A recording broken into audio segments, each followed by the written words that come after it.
Welcome to the Real Comic Heroes Podcast.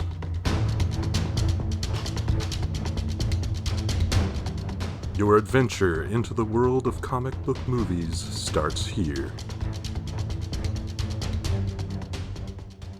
Greetings, citizens, and welcome to another adventure of the Real Comic Heroes Podcast. My name's Travis, and Patrick is on assignment tonight.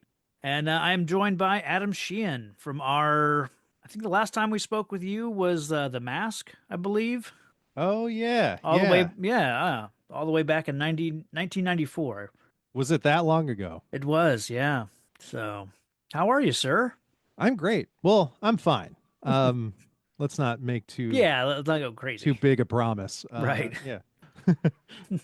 Well, yeah, we are here to discuss X-Men, which it's hard to believe that we're here to talk about a 25-year-old X-Men movie, or nearly 25. So, Yeah. I to prep for this, I watched a VHS copy of this movie. Nice.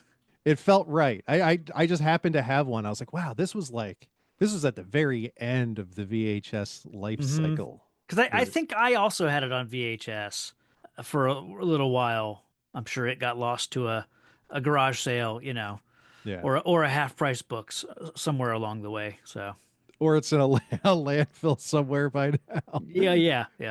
yeah. But before we dive into X-Men and all that is involved there, I sent you over some questions, I believe. You did. These were more difficult than they had any right to be. Well, let's see if we can get through them. Question number 1. What was the first comic book you read? So it's interesting. I still have it. Nice.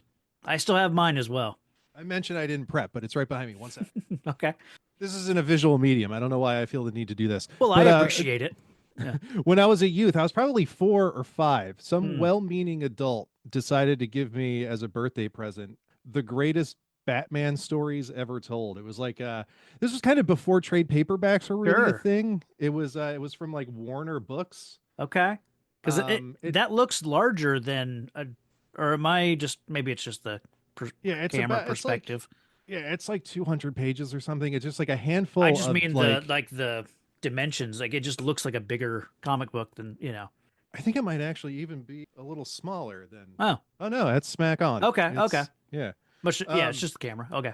Yeah, it's just kind of a handful of sort of random Batman stories like throughout the years. Like it starts with his first appearance. Sure. And then it goes into like a bunch of other first appearances like Robin and other characters. But what's funny about this book is what I would consider the greatest Batman stories ever told hadn't been written yet when this was printed. Sure. Like, because that like looks the greatest. What is that, like 1990? This was printed, I believe, in 1989 DC Comics. Yeah. So like there's so much to be told, so much left to say to make a definitive volume of the greatest Batman stories ever told. Yeah. But to it's funny how I don't even remember who gave it. Was probably from Santa, honestly, because I remember getting it around Christmas. But like some well-meaning adult was like, "Oh, this kid seems to like comics. I'm gonna get him one." And little did they know that this would turn into a thing that would take over my whole house. Right on. So yeah. Cool. Similar question. What was the first comic book movie you saw? That would be Batman '89. Yeah. I believe I got this because I was so enthralled by the film. Because Batman '89, I believe, was the first movie I saw in a theater. Okay. I mean, that's my earliest theater memory. Sure. So yeah. Right on, like I have vivid recollection of my dad explaining that the floor was going to be sticky. Okay. On the way there, and like trying to figure out what he meant by that. And then, like you get there, it's like, oh wow, the floor is really sticky. Yeah. Okay. What does that have to do with Batman? Yeah, like because I remember like trying to conceptualize that thought as a very small. Like, what are we gonna sink into the floor? Like, what's right? What do you mean? Now I gotta worry about floor. Oh man, that's funny. Let's see. Number 3. I think you were worried about this one. Favorite comic book issue or series? So I kind of have 2 answers I want to give for this. The first was the first thing that popped into my head, which it probably should be the real answer, but it's Department of Truth, the Wild Fictions special. So Department of Truth is this James Tynion book about how conspiracy theories, or essentially lies, if believed by enough people, manifest in reality and Okay. become true. And they go through a bunch of different parts of it. Like there's the flat Earth ice wall is part of that. There's a whole department of government led by Lee Harvey Oswald that's in Okay. charge with keeping the fictions at bay. But Yeah. this particular issue is the Bigfoot issue. And eh, first of all, it's devastating. It's probably Sure. one of the most like psychologically damaging things I've ever read, but it's also one of the most interesting uses of the medium that I've ever Okay. seen. Like it kind of blew that apart. Like so that's like my first thought was like Yeah. it feels like recency bias, but this came out several years ago at this. But I think the real answer is really pick any one of the Hellboy short stories, any one of the Okay. Hellboy one shots by Mike Mignola. They're perfect. Mm. Every single one of them. They're just that's what comics are supposed to be. Okay. Yeah, right on. I've not read a ton of Hellboy. I read like the first couple volumes, like trade kind of, Yeah. stories. And enjoyed it, but yeah, I just never went too deep into Hellboy. But Hellboy's the best. Hellboy's yeah. one of my favorites. It's an all timer always. Sure. Like every time I'm like tasked with making one of those like top 3 lists, Mm, Hellboy's always right in there. He's on my Mount Rushmore of comic nice. book characters. He's the best. Very cool. So favorite comic book movie?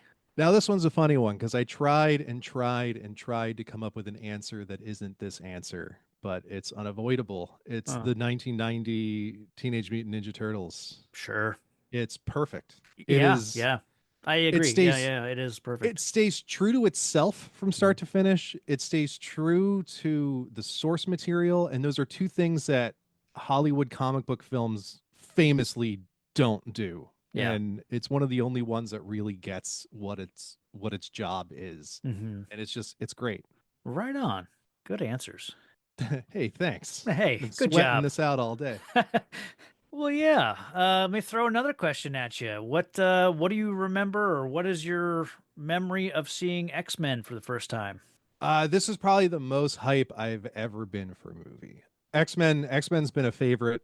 X-Men's kind of like Batman was what pulled me into comic books, but Yeah. X-Men is what made me fall in love with the medium. Like Okay. that's it all started with the 1994 Fleer Ultra Oh, trading yes. card series. That's how I got addicted to X-Men. I've got so many of those cards. If I could get up from my, yeah, if I could get to them easily, I would. We could just spend the next hour just, trading there cards. there's some incredible art in that Oh series. yeah. Like the Bill Sienkiewicz Mm, cable card is one of the yeah. best pieces of art I think that exists in the world. Right. Should tell you what a little bit about my I tastes love in the art. that 92 Skybox Jim Lee set, Oh X-Men yeah, set, yeah, like I know that, that set. you know. Yeah. But yeah, the 94 Fleer, those were some really good cards. So finding out that they were going to make Mm. an X-Men movie. This is what 2000. I would have been Yeah. in like ninth grade at this point. That blew my world apart. It's like, oh my Mm. god, we're finally getting this is it. Like Yeah. I've never been more hyped for that for anything before that. And I remember getting the novelization of the Mm. movie Okay. before the movie release, and I read it in one sitting. Yeah. I think it's the first time I ever read a book all the way through in Cover to one sitting, cover. just because Yeah. I had to know what happened. Like I Mm. needed the movie. I needed a way to consume it. And then yeah, and it came out. I saw it. I was obsessed with it. And that love kind of faded over the Mm. years. This movie doesn't travel well, I should Okay. say. Yeah. Right on. Yeah. Well, we'll get into all that and all Yeah, yeah. the reasons and yeah. My history I don't remember. I don't know if it was opening weekend that I saw this. Because I saw this the night before my sister's wedding. And I know that because I saw it with her now ex-husband and like his brother or cousin or somebody. So this was like the bachelor, not bachelorette party, the bachelor party, Yeah, yeah. unless they went out and did something after. I was 16 or 17, so I wasn't doing anything, but going to see a movie. That's it. That's where the night started for those For guys. them, I'm Yeah. sure it did. That's where it ended for me. I saw this. I was, I had a great time with it. revisited the movie, countless times over the years. It's the X franchise is one that I've, revisited, done the rewatch, all the way through plenty of times. So I just recently did it last year in preparation for Deadpool and Wolverine. So, Oh, nice, nice. Have so you ever tried to do the timeline order I've rewatch of X-Men? not. You have to, No. I think you have to watch Days of Future Past twice. Okay. Now, is that It's some version where someone's edited something, or is it I just don't know. watch? Okay. I just remember trying to put them in Yeah. timeline order, and it was like, well, wait, what happens after Days of Future Past? You then have to go back Yeah. here again. It's like you get stuck in a loop. Yeah. I mentioned this on our last episode when we were talking about this being the next movie, and like to quote the Weekly Planet podcast, the X franchise timeline, it only matters like the previous movie you watched. Like that's the only movie you have to keep Yeah, in mind when going through these movies is kind of yeah. what happened last time. They don't Other have that strong of a memory of these no, movies. no, not at all. So, yeah, it was something that struck me like thinking about, this movie is almost 25 years old or will be this year. And it got me thinking like when I grew up, getting into comics in the early 90s, sounds like similar era for you. Like I remember Yeah, all those covers having, a 30 on the lower left-hand corner, you know, X-Men 30, or something like yeah, that, and yeah. and now I understand like that. It's insane to me to think that when I was getting into comics in the 90s, those comics, those characters were only 30 years old. And now we've got Oh, this wow. movie that's almost 30 years old. That's That's crazy. insane, That's yeah, you just blew up my brain. right? That's that's wild. Yeah. Yeah, So, it's yeah. always funny to look back at those milestones on Mhm. comics. And yeah, it's like They weren't to that think old when, they were it was still a young franchise. I mean, as yeah, far as comics go, like Superman's like 90 right. plus Yeah, years. when they were coming up with, X-Men and Fantastic Four, like Superman had already been around for like 20 something years, or, Yeah. by himself, basically. Well, with Batman and, several of those characters. But yeah. No, yeah, the timeline of comics is it's makes you feel old. It sure does. But yeah, let's get into X-Men. This is definitely like a new era of comic book movies is kind of Yeah. starting here. I mean, there's an argument to be made that, 2 years earlier with Blade, that kind of kicked things off, and that's a valid, point. But here it's like you highlight the X in Fox in the opening fanfare, and people are Yeah. like, "We're in for some shit." Yeah, I yeah. mean, that is a big deal, and that blew people's minds. It was like, "Holy shit," and yeah, so just it's incredible how like starved for like I don't know that sort of like not yeah I guess fanfare what like fan service, that's what I'm looking for, Yeah, yeah. but then with it opening with Patrick Stewart's voiceover, just a great little monologue about evolution and kind of what all that is, and then we fly into the DNA flying through the credits kind of thing is kind of become a thing after this movie. Like so many movies Oh kind yeah. I of, mean, they did it in Spider-Man like yeah, immediately after this. yeah, Yeah. flying through DNA is kind of shorthand for sort of opening a comic book movie, That's Um, funny. Yeah. but uh but like when you hear Patrick Stewart talking about this, I have such warm feelings about Patrick Stewart as Professor X. Just because he plays it so like yeah, I guess just there's so much warmth there. But it's like now that I've in the last 5 years I've gone back, I've started reading. I've mentioned this before on the show, but I went back, with the Marvel Unlimited app, and I started reading everything from Fantastic Four forward, all in release order. So, Yeah. That's great. I love reading comics like that. It's yeah, great. yeah. So I've gotten, I spent some time with the original kind of cast of X-Men, and like Professor X wasn't a huge part of the stories I was reading in the 90s and then the 2000s. It was all more about, Wolverine and I mean everything else, but like he was never a character that I really spent much time with aside from the animated series and this movie and stuff. So, now going back and reading Professor X, it's like now I understand like how much Professor X sucks. Oh, dude, he's the worst. He's the worst, right? And He's a so he's a villain, to really, come if you to think come about it. back to like starting this movie, and it's like, and I have that warmth for this version of this character. It's a little weird now. I absolutely love the way that Patrick Stewart plays Professor X here. So The casting's just too perfect. It's one of those like yeah, rare iron, like hitting hot iron moments where it was yeah, just like this person was made to play this role at right, this stage of his life. Like it was the yeah, perfect moment in time in Patrick Stewart's life to play hmm, this character that he was tailor made for. It was sure. like perfect. Yeah, because he just kind of easily transitioned from the Star Trek, franchise to this, and this kind of kept him moving forward. Yeah, it was a perfect sort of career shift, or not career shift, but yeah, it was a good choice on his part. I remember those Wizard magazines that were, it's got to be Ben Kingsley or Patrick Ben Stewart. They were kind of the Kingsley. only two people that anyone was ever throwing out there for Professor X. So it's fun to it's kind of one of those, yeah, the fans kind of got it right because that was a big part of I think why he was cast. I mean, he was in everyone's mind. Yeah, and I feel like I had already been pretty much reading Xavier's voice Okay. as Patrick's, and I kind of have ever since. Like Okay. Sure. I get that kind of. I'm always I default to the animated voice because Mm, I think that voice I've spent more time with. I can my brain can do that voice easier than it can a gotcha.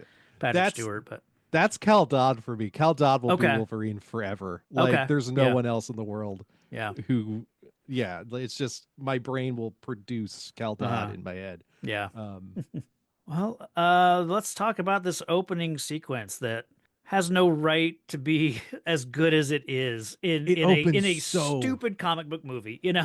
so strong. This is such a strong way to open a movie, Yeah. and specifically this movie. And it's like it. This is one of those things that always gives me pause when the conversation about like, all right, we're gonna do an X-Men relaunch. It's like, okay, then who is Magneto? Yeah. Because he would be like 150 by now, Right. Yeah. like because because a big part of Magneto is he's a Holocaust survivor. Like Hmm. that's a big part of his character. It's a big part of his motivation and who he is. And Yeah. yeah, again, like Ian McKellen, just the perfect person to have in 2000 to be like, hey, we need this guy. Yeah. And I But yeah, see. like it- such a strong moment to open. Yeah. And I was like, for me going into this movie and seeing Ian McKellen in the first, his first couple scenes, I had no experience with Ian McKellen. I think I'd seen the trailer for Apt Pupil. So I like visually, I kind of, understood who he, not understood, but like I'd heard of him.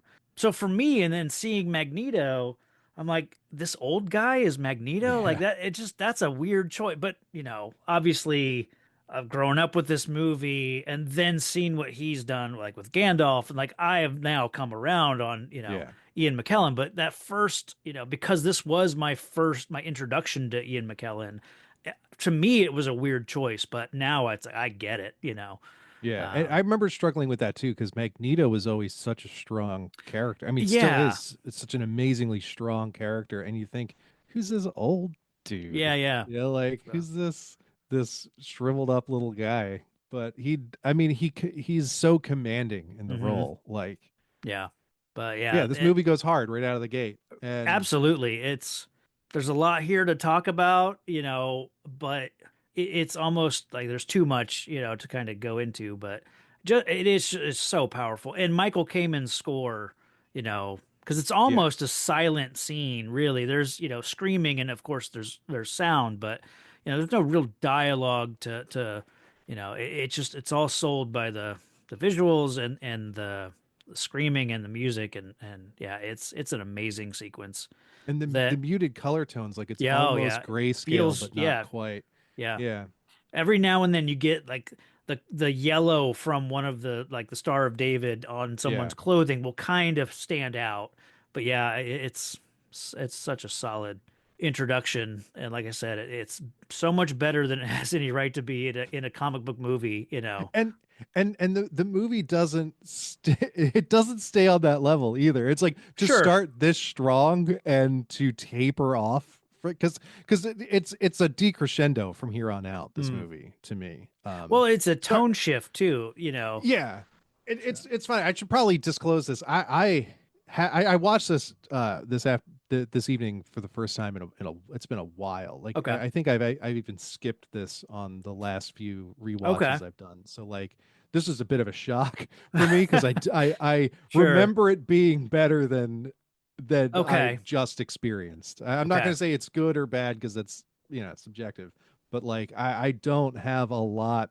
Oh, we'll get into it. sure, okay, I was going to say um, this is not my favorite movie. sure, I couldn't help but think about how hype I was for it okay, in 2000 and yeah, being like, yeah, man, I was so hyped for this. I loved everything about this movie, and yeah.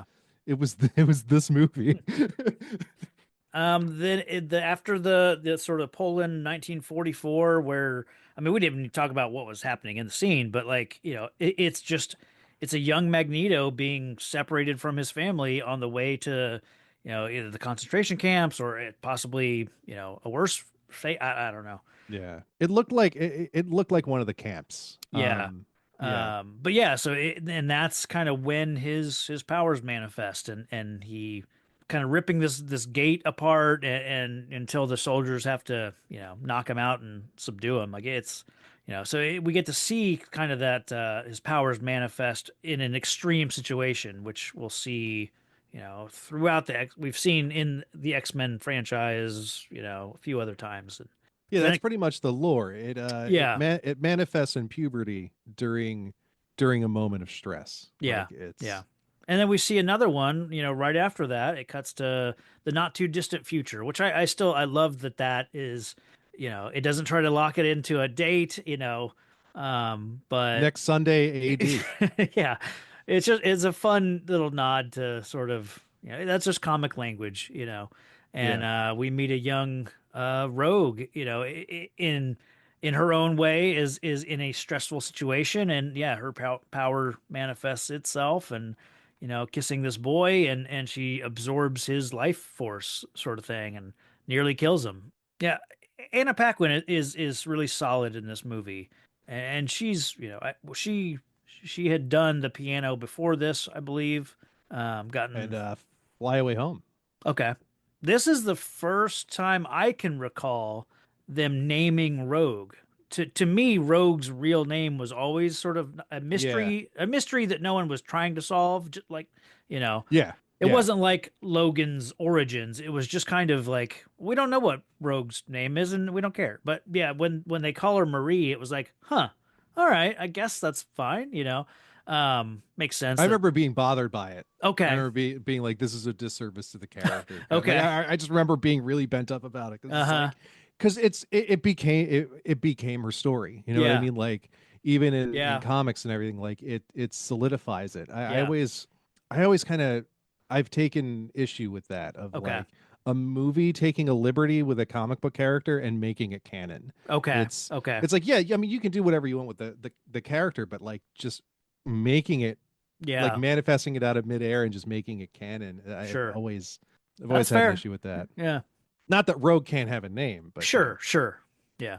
I always had a bigger problem with the character of Rogue in this movie, in this franchise, not having, half of her abilities. That I mean, I know that they were in canon, like they were stolen abilities from Miss Marvel, you know, but her flight and her strength are just such a they're a big great part of part her. of her Yeah, character.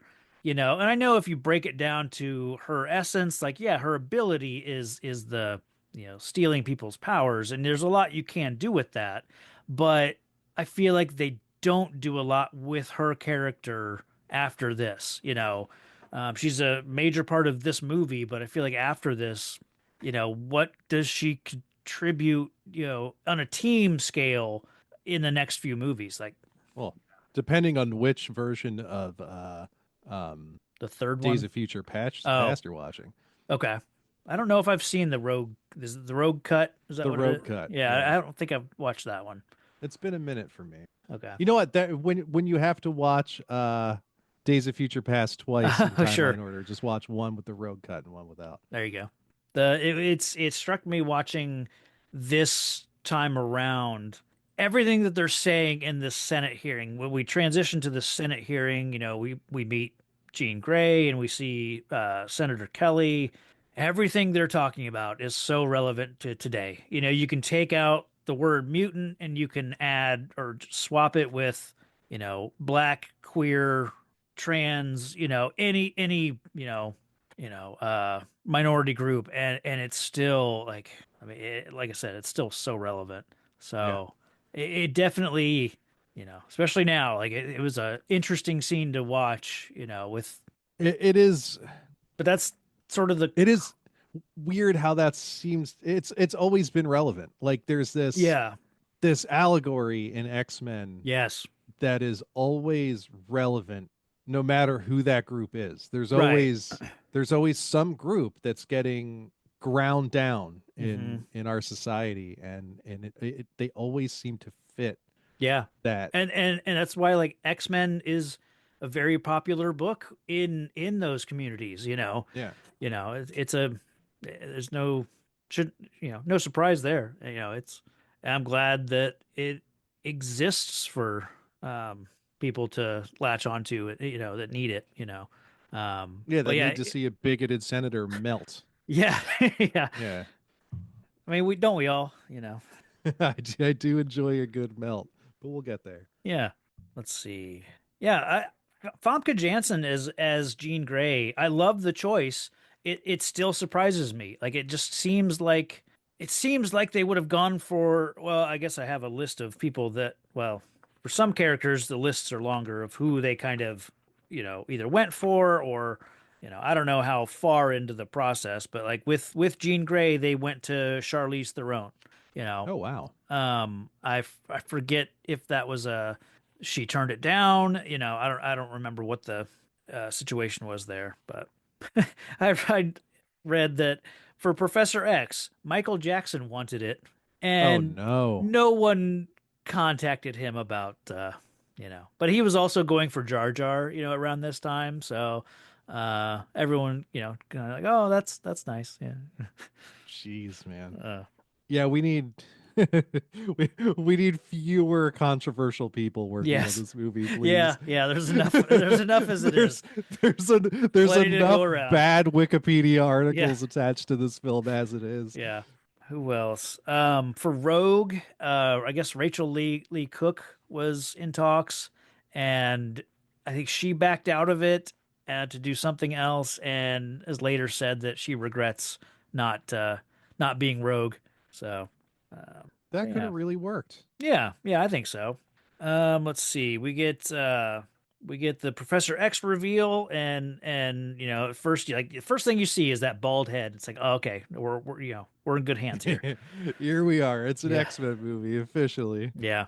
And I like how what the senator is saying is sort of like, there are people with powers and we need to know what they can do, and there's a girl in Illinois who can walk through walls, and for that kind of that first time viewing, it's like, oh, they're talking about Kitty Pryde, like, Yeah. awesome, and you don't expect it later on in this movie we're gonna see Kitty, as a throwaway thing, like Yeah. it's that sort of like, we're entering into an era of comic book movies with multiple characters in one story, instead of just getting Batman and a Joker or a few characters. Like, now Yeah. we're building a larger world, with these big ensemble casts and everything, and yeah, it's definitely, like I said, I think this is kind of the start of that era.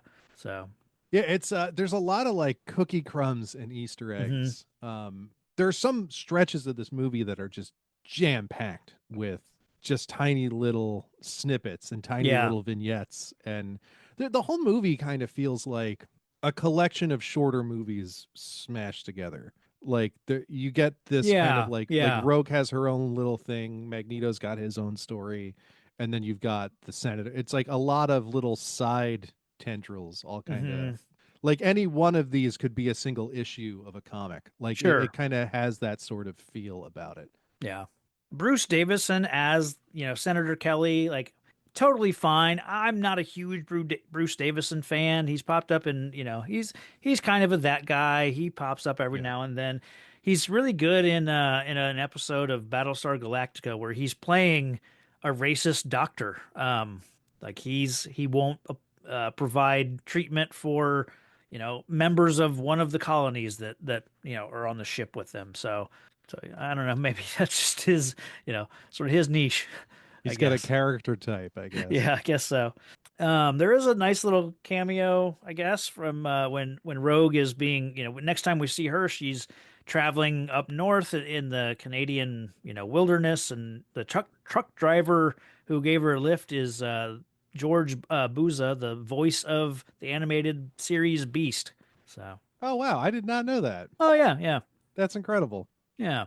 I forget when I learned because I didn't, like it certainly wasn't a voice that I heard that first time. I was like, oh my God, it's Beast. But it's, one Yeah. of those that I picked up on early somewhere in trivia, So Yeah. Yeah. That's yeah. that's nice. It's a nice little drop. Yeah, yeah. We get to this bar, this bar in Canada, and like this introduction to Wolverine, I think is fantastic. I don't know how you feel about it. If because It, this portrayal of Wolverine does deviate from kind of the classic look of the character, but man, shirtless cage fighter, it works for me. I don't know. I was surprised at how svelte Yeah, he is compared yeah, to how big he gets in sure. later movies. I always notice Um, it when he's running down the hallway in the X Mansion, sort of uh after he, gets knocked out and he wakes up in the mansion and he's running through the hallways, confused as to where he is.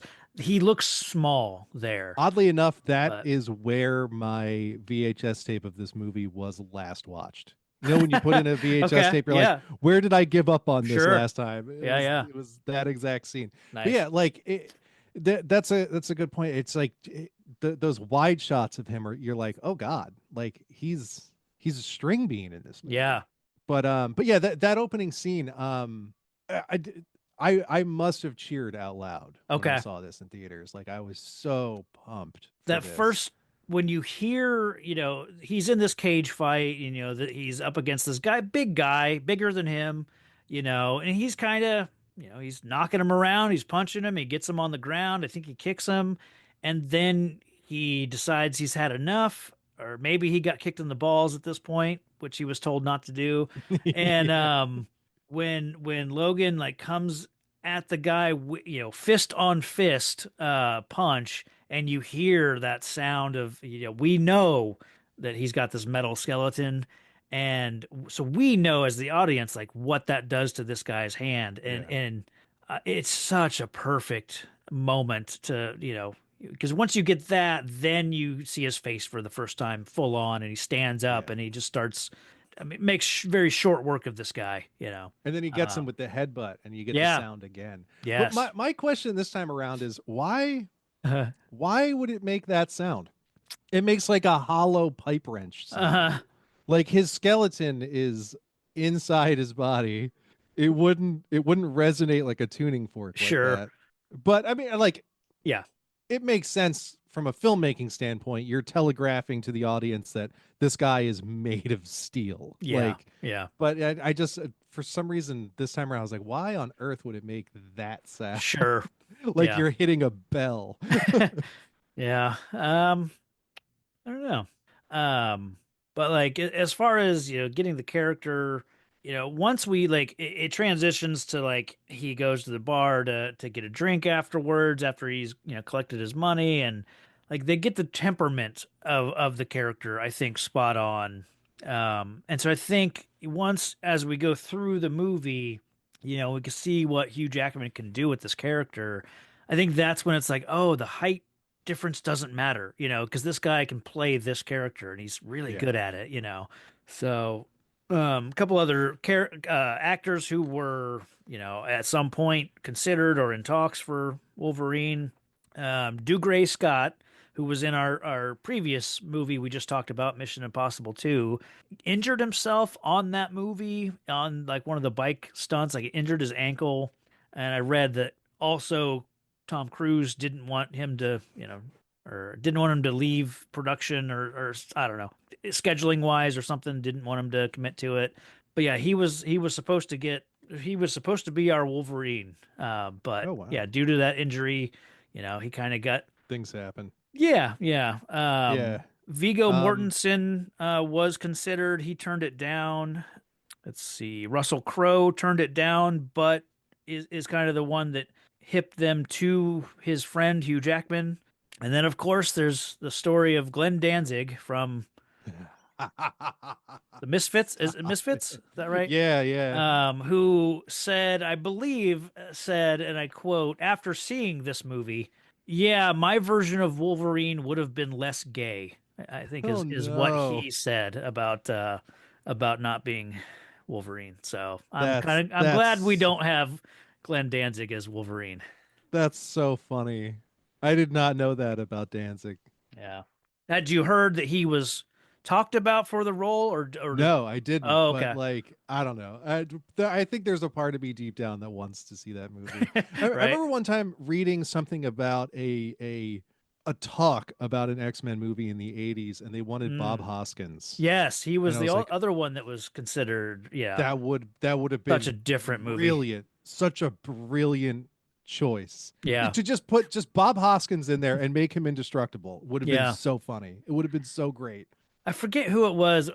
As we've gone through this list of comic book movies, when we did Conan the Destroyer, and I saw, is her name Iman? No, not Iman. It's Grace Jones.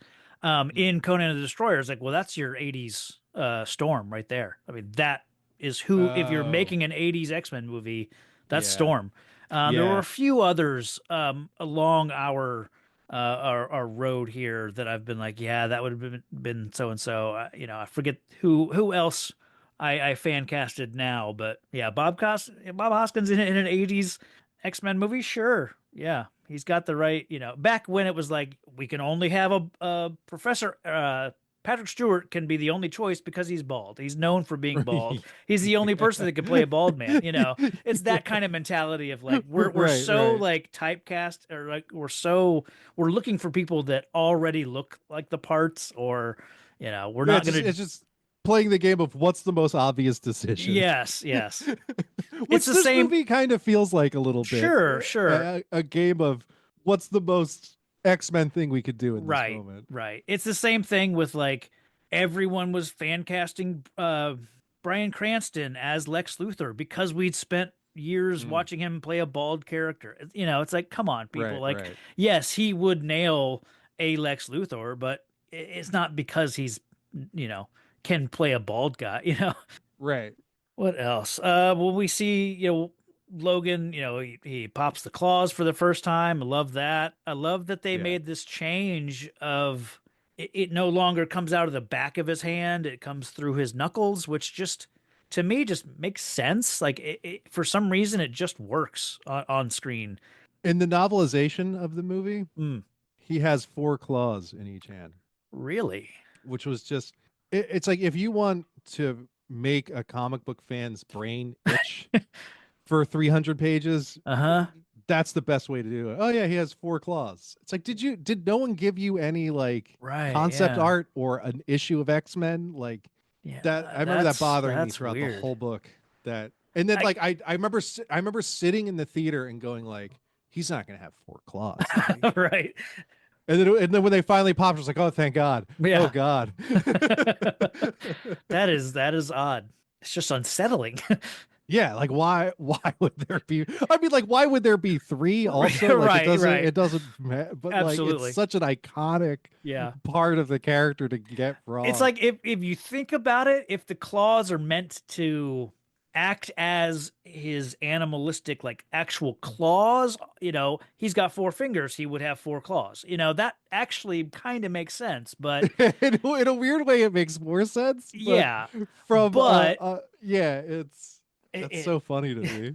I don't think I'm gonna get any sleep tonight thinking about that. It's It's that just like, It's that meme. how That many editors got through this book and right. didn't go like Wolverine has 3 claws? Like you Yeah. got to fix Yeah. that. Like Now I just want to make that meme of like the couple in bed, and he's probably thinking about other women, but really he's thinking, what Wolverine had almost had 4 claws. Like I just uh so we get the pairing of Rogue and Logan here, which kind of becomes a stand-in for the Rogue Jubilee relationship that had been, very present in sort of the early 90s comics. And she's kind of a stand-in for Kitty Pryde as well. yeah, there's that. Um, Wolverine needs a young female protege. yeah, There've yeah, been several. sure. I really like this kind of pairing in this movie. I think they play well of each other. And the scene of just them in the truck, like I love it. I love Yeah. how it plays. I love how she asks, does it hurt when they come out, and just the him saying every time tells us so much. Yeah. 2 words every time, or like, because that tells us that he does this a lot. Those claws come out a lot, and And it's like you never get used to it, right, like yeah, but it's interesting because there's this kind of it's kind of like werewolf transitions in movies. The yeah, first time a character mm, transforms into a werewolf, it takes 45 minutes. Like sure, there's all the bone popping yeah, and yeah, yeah, close-ups and everything else. And then each time after that, it's faster and faster yeah, to the like a point where it's flash like and it's in over, between yeah, frames. yeah, That's kind of the same thing with Wolverine's claws. That first time they like uh-huh, slide and slither out. It's like yeah, well, every time after that, pow, they just pop right out. yeah, like that flashback sort of animation, in the animated series, when they flash back to him getting the adamantium, and he's like in the cage, and he's like, hands feel funny, and then the claws pop out, and he just freaks out. Yeah. It's kind of like that. But I would say one, like the way this scene goes, like, they're driving along, and I think there's a tree down in the road that they stop for, or no, they just suddenly crash into a tree. And then, he pops out, and there's the great scene of him healing from being, kind of being sent through the windshield, which Yeah. is nice because it just lets us know, okay, this guy can heal. But then we get like him and Sabretooth in this movie. It's kind of a letdown. Yeah. I have to say, like, I don't care for this Sabretooth. Visually, I think he's fine. He's pretty, he's close enough to like what I would be used to at this point, the animated version, and a little bit of the comics that I had, seen him in, but just the instantly we can tell, like, Logan doesn't know who this guy is. He Right. has no familiarity with Sabretooth. And maybe that tells us, okay, then he recently lost his memories, because Sabretooth sure seems to know this guy, I get that sense right off the bat that Yeah. Sabretooth knows who Logan is. It's almost like they kept it purposefully ambiguous because they were Mm, like, we don't really know where we're going with this character yeah, yet, so maybe they know each other, maybe they don't. So like we'll put a little intrigue on it, yeah, and that kind of saves hmm, the lack of interaction. right, They do a huge disservice because to some of these secondary and tertiary yeah, characters because they pack all these characters in, but some of them get so much development. Like Magneto gets right, really carved out, and like we get to see a lot of Logan and a lot of Xavier, but then like there's a guy named Toad. sure, Like that's all you get for him. yep, yep, Like yeah. yeah, it's weird. And like Storm doesn't really have a whole lot. Oh yeah, I've got notes about Storm and how, um uh but yeah, Sabretooth in this is just just whatever. I mean, I love where they go with Sabretooth in, Origins. I love Liev Schreiber as Sabretooth. And Yeah. it's easy to think, or like are they the same character? I don't know. You know. Yeah, it's like, I mean, if they They're are, they're the 180 eyebrows were a degrees. choice. Yeah, Yeah. Yeah. but yeah, it's so funny because like that Origins movie it's kind of a mess, but Liev Schreiber is the best thing about He that is movie. great in that movie. I like that movie. I've watched it enough times. Like there's more I like about it than I don't like. So, Yeah, there's just a lot of there's a couple key decisions that oh just yeah, absolutely. ruin it. I do like But Bone Claws. I'm one of the few mm, people who likes a good Bone yeah, Claw story. sure. I get a little like, how brittle are those things? They're bone. They're not, and they're exposed. Like you can't be, cutting Yeah, metal it's with, but yeah, you can stab yeah, things for sure. right. But Why do they seem um, to have knuckles? Like, what's that about? yeah, they're all bumpy and gnarly, and yeah. Uh, Yeah. Then the X-Men show up, and it's, we get Cyclops and Storm show up, and it's it gives you the sense that, like, oh, these are just the two members that they sent for this mission. Like, but oh, don't worry, folks. Like, back at the headquarters, we got a whole big team of X-Men. This is just like the party that went. This is just the gold team. yeah, Uh, somewhere Hank was just in yeah. the mansion. He's just not in this movie for, Oh whatever man. reason. Or he was off with the Avengers or something, Right. Which actually, I forgot to mention it, but in the bar when Wolverine is when Logan and Rogue are there, we catch a TV, and there's a guy on screen named Hank McCoy. I think it's like the guy Oh yeah, yeah, Xander, I yeah. think from Buffy was Right. playing Hank McCoy, but just I another one of forgot those about little that little throwaway like crumb. cameo things. Yeah.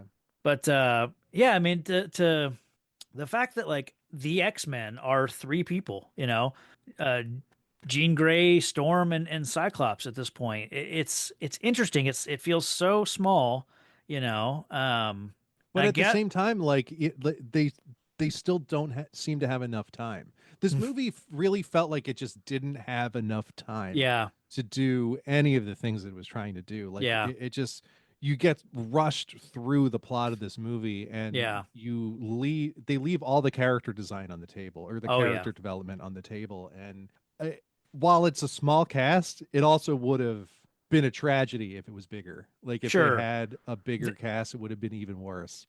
yeah, the original script for this had the classic five X-Men as the team, Angel, Beast, Iceman, Jean and Scott. And along the way, though, they got changed. At one point, Beast, full blue furry Beast, and Nightcrawler were supposed to be in this, but I think they said like that's going to add 5 million to the budget, so scratch Yeah. those characters. Yeah. We already Um, have a blue person in this movie. right, we don't need three blue people in this. Yeah. And then, I like yeah, we got Cyclops in this. I love James Marsden as Cyclops. I know Cyclops in general is a real hit or miss character with people over the years. He's changed. His character has completely changed over the more recent years. Kind of in this era, he was just known as the Boy Scout kind of guy. Yeah. And I know people's feelings on James Marsden are he's just kind of, there, Yeah. but I really like him in these movies. He's got such kind of a smarmy vibe about him. Like he's got Mm. that like stay away from my girl thing going for him that I don't know. I feel like misses the mark Mm. on Scott Summers. There's so much more to Scott and he's just kind of this side smile in the background Yeah, of several scenes in this movie. trying to think, was there anybody else? I don't think there was anyone else. Oh, Jim Caviezel turned down Cyclops. Jesus from the Passion of the Christ, and Oh, okay, okay. several other.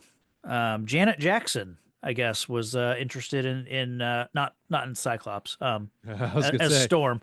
I don't remember if that was a turned down or wanted it but didn't get offered. I don't recall, but imagine an X-Men movie with Michael Jackson, Janet Jackson, Yeah. and Glenn Danzig. It'd be a musical. Oh, it would be the worst movie ever. Oh man. I have thoughts on Halle Berry as Storm, but I kind of want to save those because like she's barely in the movie as it is, you know. Like I will say like I like her as Storm in the next couple movies. Like I think she Yeah. gets better as this character as the movies go. I think in this I mean, she's almost a blink and you miss, aside from like one or two like key moments, it's kind of easy to forget that she's even in this movie. It's like Psylocke in Apocalypse. Yeah, I sure. mean, Yeah, they did Psylocke way worse. She was sure. basically a cardboard cutout in that Yeah, movie. yeah. And like seeing it this time, like just kind of seeing it on screen again. The black costumes, I'm okay with. I think now I'm so used to it, and I know that they get more colorful as these movies go. Yeah, I'm okay with these costumes now. At the time, I was probably like, man, why are they all in black? Yeah, I hated Um, it. I hated yeah, it yeah, because what it led to was the Grant Morrison run in X-Men. They sure, leaned into it, and I yeah, remember originally hating that run for okay, pretty much no other reason than that. And yeah, I recently went back and reread it recently, and that series is great. yeah. Oh my God, that Grant Morrison run is so good. I need to. I've read some of that. My history with Grant Morrison is I don't love his writing style. Yeah, He's an, he's a they can he's be a little hit or miss. he's a writer that shows me how dumb I am. It's like I'm not smart enough to read a Grant Morrison. Um, and Where I feel like that's what he's trying to do. You know. you should read the run on Animal Man. Okay. Grant Morrison's Animal Man is incredible. But yeah, I'm kind of the Uh, same. I mean the run on Doom Patrol is legendary. yeah. Such a great series. But the artwork in New X-Men is a bit not everyone's flavor. Yeah. I'm okay That with the Frank artwork. Quietly Yeah. Yeah. wiggliness of it Yeah. all. Yeah. Yeah. No, I should I'll maybe add that into my rotation. Because I've Yeah. been because like I said, I've been going through all the comics, and right now I'm in 1970. I have no X-Men to read because Oh they man. ended that run with around issue like I don't know, 47 or something like that. Professor X had been dead for like months, and then came back, to life, revealed that it wasn't really him. It was Changeling, or kind of the morph stand-in. Yeah. And then the book ends like an issue later, and I think it doesn't come back until the new X-Men team in 74, I think. Was that the Claremont run? No, no, no, no. This is like Neil Adams maybe, Oh, and right. it's the debut of you know Wolverine, Storm, Cyclops, or Colossus, Nightcrawler. Kind of the next wave of characters. But Yeah, yeah, yeah. so I'm kind of itching to read some X-Men stuff. Well, my co-host on Tales from the Short Box, I don't know if he finished it or not, but there was a while there where he was reading all X-Men just Hmm. in its entirety. Yeah, And it's just such a task. There's yeah, so yeah. much of it. It's great. That's why I like doing it the way I'm doing it, because I'm not focusing on one book going, because I did that with Spider-Man. I read all of Spider-Man, but now I like that I'm mixing it up. I'm getting a lot of Yeah. different flavors. You're not So just eating a whole birthday cake. exactly. Yeah. Yeah. So we get yeah, so Cyclops and Storm, they rescue Wolverine, who's been knocked out. They rescue Storm from a Jeep that's about to blow up. And then it cuts to like Sabretooth is returning to their base, and we get a look at Toad. And oh man, I do not like this version of Toad. I don't like I Toad, Yeah, I don't like any version of Toad, yeah, really. I'm It's not. glad that he's not the sycophantic, like he's not Magneto's like lapdog, like constantly following him around, like because he's very much like a Gollum character in He's got that those court first. gesture outfit. Yeah, Yeah. yeah. So I'm glad he's not that version of Toad. but here he's kind of like Storm, he's just kind of, he's there, he gets two lines, or whatever, three lines in the movie, but he's just kind of there as like, well, we need someone who can kind of fight, and we'll give him a scene, but yeah, he's just here. Actually, I take that back. I like Toad as the janitor in the Oh, Jean Grey school in Wolverine and the X-Men. okay. That's a good run if you're ever looking for good X-Men to read. Fair enough. That book Um, has so much Dupe in it too. Dupe oh, is my okay. boy. Okay. Yeah, so we got like we see the first couple members of this version of the Brotherhood of Mutants. In the original run, it's Magneto, Toad, Quicksilver, Scarlet Witch, and Mastermind. So I'm okay with this lineup. With Mystique, who we'll see later. I'm surprised they don't throw in like a Pyro. Feel like that would be I mean, he's in the movie. He's in this. Yeah, Yeah. yeah, but Yeah, it's uh, kind of a weak rogues gallery yeah, yeah, for what they're teeing up, and like for the build up that we get up to this point of the movie to just be this, some old yeah. guy and a couple of people you've never heard before. It's kind of I think at the time I had never even heard of Toad. It was like, Mm. who the heck is this guy? Oh, okay. And I've fallen in this trap a few times in the X-Men franchise where I'll get mad that they created a new character Oh, for the movie, and then I'll find out it's like, no, that was just a character you'd never sure. heard of. Yeah, yeah, And yeah. I think the worst, one of my biggest letdowns or disappointments in the X franchise, like the films, is when in Origins, Dominic Monaghan is in the movie as this kid named Bradley who has electro powers. And then when you find out he was supposed to be playing Beak, like they were ah, going to do Beak, but then at some point they ah, decided to bail on that, but they kept him and then just gave him very generic powers. that's tragic. Right?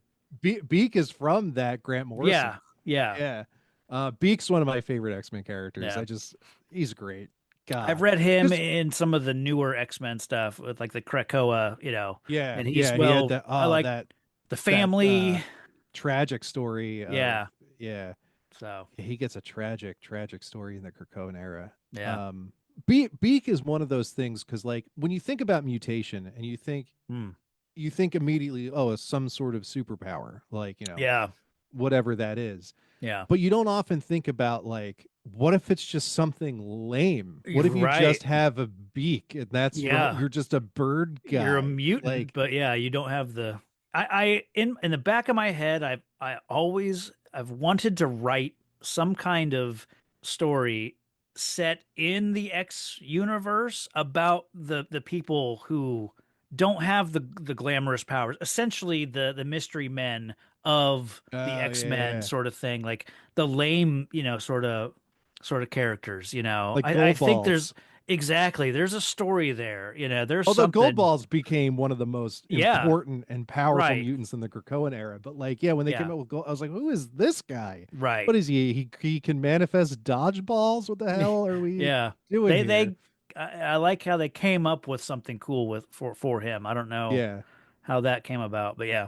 The scene, I love the scene with Sabretooth and Magneto in his office when you realize that Magneto is just controlling the sort of Newton's cradle, the balls that are bouncing back and forth, and then as he walks away, they just drop to the floor and roll off the desk. It's you know, How would that work though? Because the Newton's cradle he's just needs it needs a fulcrum in order for that to work, right? Like you he's can't. just he's controlling it mentally. I don't. He's just He's just doing it. He's just showing off. yeah. Yeah. That's it's not even how that works. Yeah. So, That's funny. hmm. I do love the little they pick like tiny little moments to showcase mutant abilities Hmm. where they can kind of show us but not tell us. Yeah. Like the thing with the metal sound of Wolverine punching someone, like you're telling a Yeah. story Yeah. in the sound design instead of Right. going, I have a metal skeleton. Yeah. Yeah. He doesn't You're stand up and say, "Listen, bub, you can't fight." Yeah. If this right, was the right. 80s comics, he would have stood up and said, "Listen, bub, Oh, I got a metal Absolutely. skeleton that, 70s and 80s comic characters love saying what they're doing. yes, It's their yes. favorite thing. Yeah. Yeah, the scene with Wolverine kind of coming to and with Jean is great. It's I love how savage he is. Like he kind of doesn't attack her, but he doesn't know where he is. He doesn't know who she is. So he gets on the defensive and then he just bolts. I love how once he gets out in the hallway, you know, hearing Professor X's voice, that whole effect of like just kind of screwing with him and leading him to finding him, I love that aspect. And then Yeah. watching it this time around, I'm like, man, this guy is very manipulative, you know. Right. They kind of plant that seed a little Hmm. bit. I picked Yeah. up on something on this view that I never picked up on before. The way he describes his powers, he doesn't say, I'm a telepath or I Mm, can read minds. He says, I can control people's minds and make them do whatever I want. mm. And in that moment, if I'm Logan, I go, how do I know you're not doing that to me right now? Sure. Yeah. Like, is everyone just a puppet to you? Right. Yeah, there's some dark roads you can go down with Professor X. I'm glad they don't do that with this movie. They hint at it with the Dark Phoenix sort of, you know, Yeah. stuff that they touch on in this franchise, but here again, he's still just the very genial, a lovely, sweet man, So, and I won't have a negative word said about him. Magneto is a jerk. That's right. That famous Kitty Pryde Mm, panel. Or not Magneto. Professor Xavier is a Yeah, jerk. yeah, Magneto was right, is the yeah, other one. But yeah. I like meeting the team. We've seen them, but when they all come into this office, he gives them all the code names, and Logan just kind of laughs at all of it. He himself, who has a code name, is right, like, yeah, it's like, dude, you're named after a Cyclops, badger. Storm. You Yeah, don't really have. right. I Yeah, do like the line. What do they call you? Wheels. yeah. There are those little moments of Logan's attitude that come Hmm. out that I really appreciate. Yeah. Still wish he had called more people Bub Yeah, throughout the yeah. franchise. He does It's it almost like they once were in this one. afraid to. Yeah, yeah. I love where it goes with this. Like, it does a montage sort of thing, like a little tour of the school, and you get the sense of like what the school actually is. Because they could have easily done this movie with it not being a school full of little kids, but that these X-Men were the students, and they're just sort of like having just graduated, and now they're X-Men. But I'm glad that they it is a functional school for kids with mutant abilities and everything, and so I like that aspect. I love this montage that we go on. There's again really great music. We see kids with powers. There's like a hint of seeing like the kid dribble the basketball and teleport. Like Yeah, in my yeah. head, it's like, oh, is that Nightcrawler? Well, he's I not love. blue. Well, yeah, but at the time I figured, well, this is the best Yeah, Nightcrawler we're ever gonna get. right. Little Yeah, do I know what we're gonna get the next movie. there are little bits and pieces of that where, like, at the time, you're almost like, oh man, is that Right. really it? Is that Yeah. all? Where it's just going to be a crumb like Same that? thing with like That Hank hearing. McCoy Yeah. bit Yeah. was like, oh, I guess that's all we're getting of Hank. Or hearing about a girl that can walk through walls. But Yeah, now it's like yeah. we're actually getting it. It's they really deliver a lot of those little like morsels that we want. Seeing Pyro in a classroom, seeing Iceman, stuff like that. And I think like Sean Ashmore as Bobby Drake, like he is a gem in this movie. I think he was probably just someone they cast. Probably like I think he's that sort of like central Canadian casting kind of thing that Mm. I think they got someone really special in him as Bobby Drake in this, especially with the next movie. So Yeah. Oh yeah. I also like Pyro in X-Men 2 was a oh yeah, really great yeah, casting choice. yeah. Also, how do you turn a ball of fire into ice? How does that work? You pull out all the moisture out of that fireball and freeze it. There's moisture in a fireball? Sure. Sorry, I don't mean to keep kicking it. We're having fun here. We're Yeah, I don't know.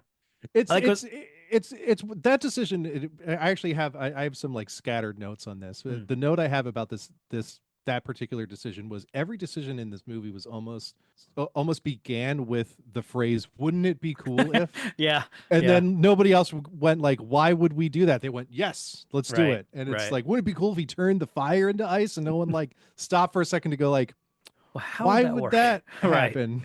Yeah. Yeah. But I mean, it's the rule of cool, like Sure. that it's a cool moment. It reads well. It's just it's when you when you stop to think about it, you're like, what? Why? Yeah. Yeah. So like Professor X kind of it continues to take Logan on this tour of the school and sort of offers him like, hey, I can try to unlock something in your mind if you will sort of just give me some time to figure out what Magneto wants with you. And they've already teased sort of the thing. The line earlier was like, I'm not entirely sure it's him Magneto wants. And earlier than Yeah. that, you had Magneto say, where's the mutant now? And you know, trying to play coy with like who they're after and all this, the whole bait and switch for Rogue and Wolverine. I don't know that it really works. I kind of wish they kind of did away with it. I'd be You more have to have a interested. surprise. There's got Right. to be a surprise, right? Although Yeah. like that hadn't really been established yet. Had that. Like this is kind of like you said earlier. This is like the first Hmm. one of these that we Yeah. got. And like it almost feels like since this movie, every other comic book movie feels the need to have a Have a surprise. twist like this. Yeah. Like the surprise is expected. Hmm. It's almost there would almost be a surprise if there was no surprise. Sure. Like Yeah. there's always some sort of little Like, twist, little get yeah, in the like, oh, you thought Ken Watanabe was Ra's al Ghul, but right. Yeah, really, yeah, yeah. it's this guy. Yeah. Right, right. Or like or they'll take a thing that is integral to a character and either like remove it or change it just because like, oh, well then the comic book reading audience will know what's going Mm. to happen. It's like, of course we're going to know what's going to happen. That's what Yeah. we We want the want, thing to yeah, happen. yeah. Want some payoff. God damn it. We want Gwen to die at the Yes, bridge. yes. Throw that bitch off the top of the bridge. No. We get Mystique. She ends up,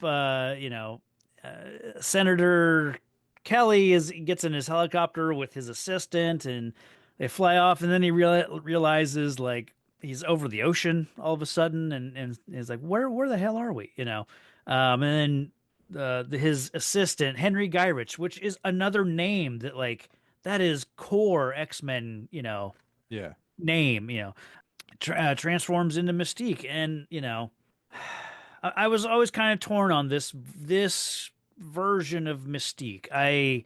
It's cool what they do with her. The whole like she has scales that kind of Yeah. Yeah. transform, and it's a cool explanation for how she morphs. I know we're like in this era of like we can do body painting now, and it's really cool. And I just wish she had the costume, I or wish some it had hint of a costume.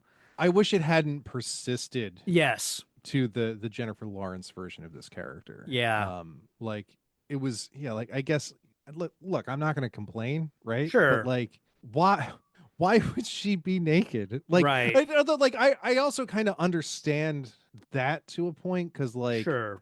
everything about her is her manipulating light Yeah. and shadow, and it's like I guess if you're wearing clothes, you're not going to be able to do that Right. well. I don't know. It's I don't know. The less you think about comic book Yeah. character anatomy, I think the Sure. happier you'll be.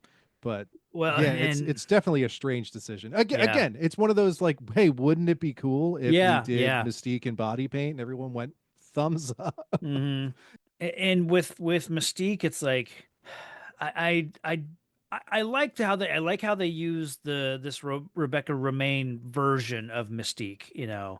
Once they do, I'll have problems down the road when they get to Jennifer Lawrence's version, because then she becomes part of Charles's history and part of his. Yeah. She becomes his best friend growing up. It's like we don't need that. But that's And that's she's not that's even Nightcrawler's mom. Like yeah, really, yeah. because Uh, of course she is, because they're both blue, well, right? yeah, that's of course. I just heard something about Mystique, and it's someone she's dating in the comics now is Is it said to be like Mask? maybe I don't know who it is, but they I think they've either retconned the whole like she is Nightcrawler's mom. It's like she and her girlfriend or wife at the were his parents, but Mystique is actually like the father in this instance. Like she provided that genetic material.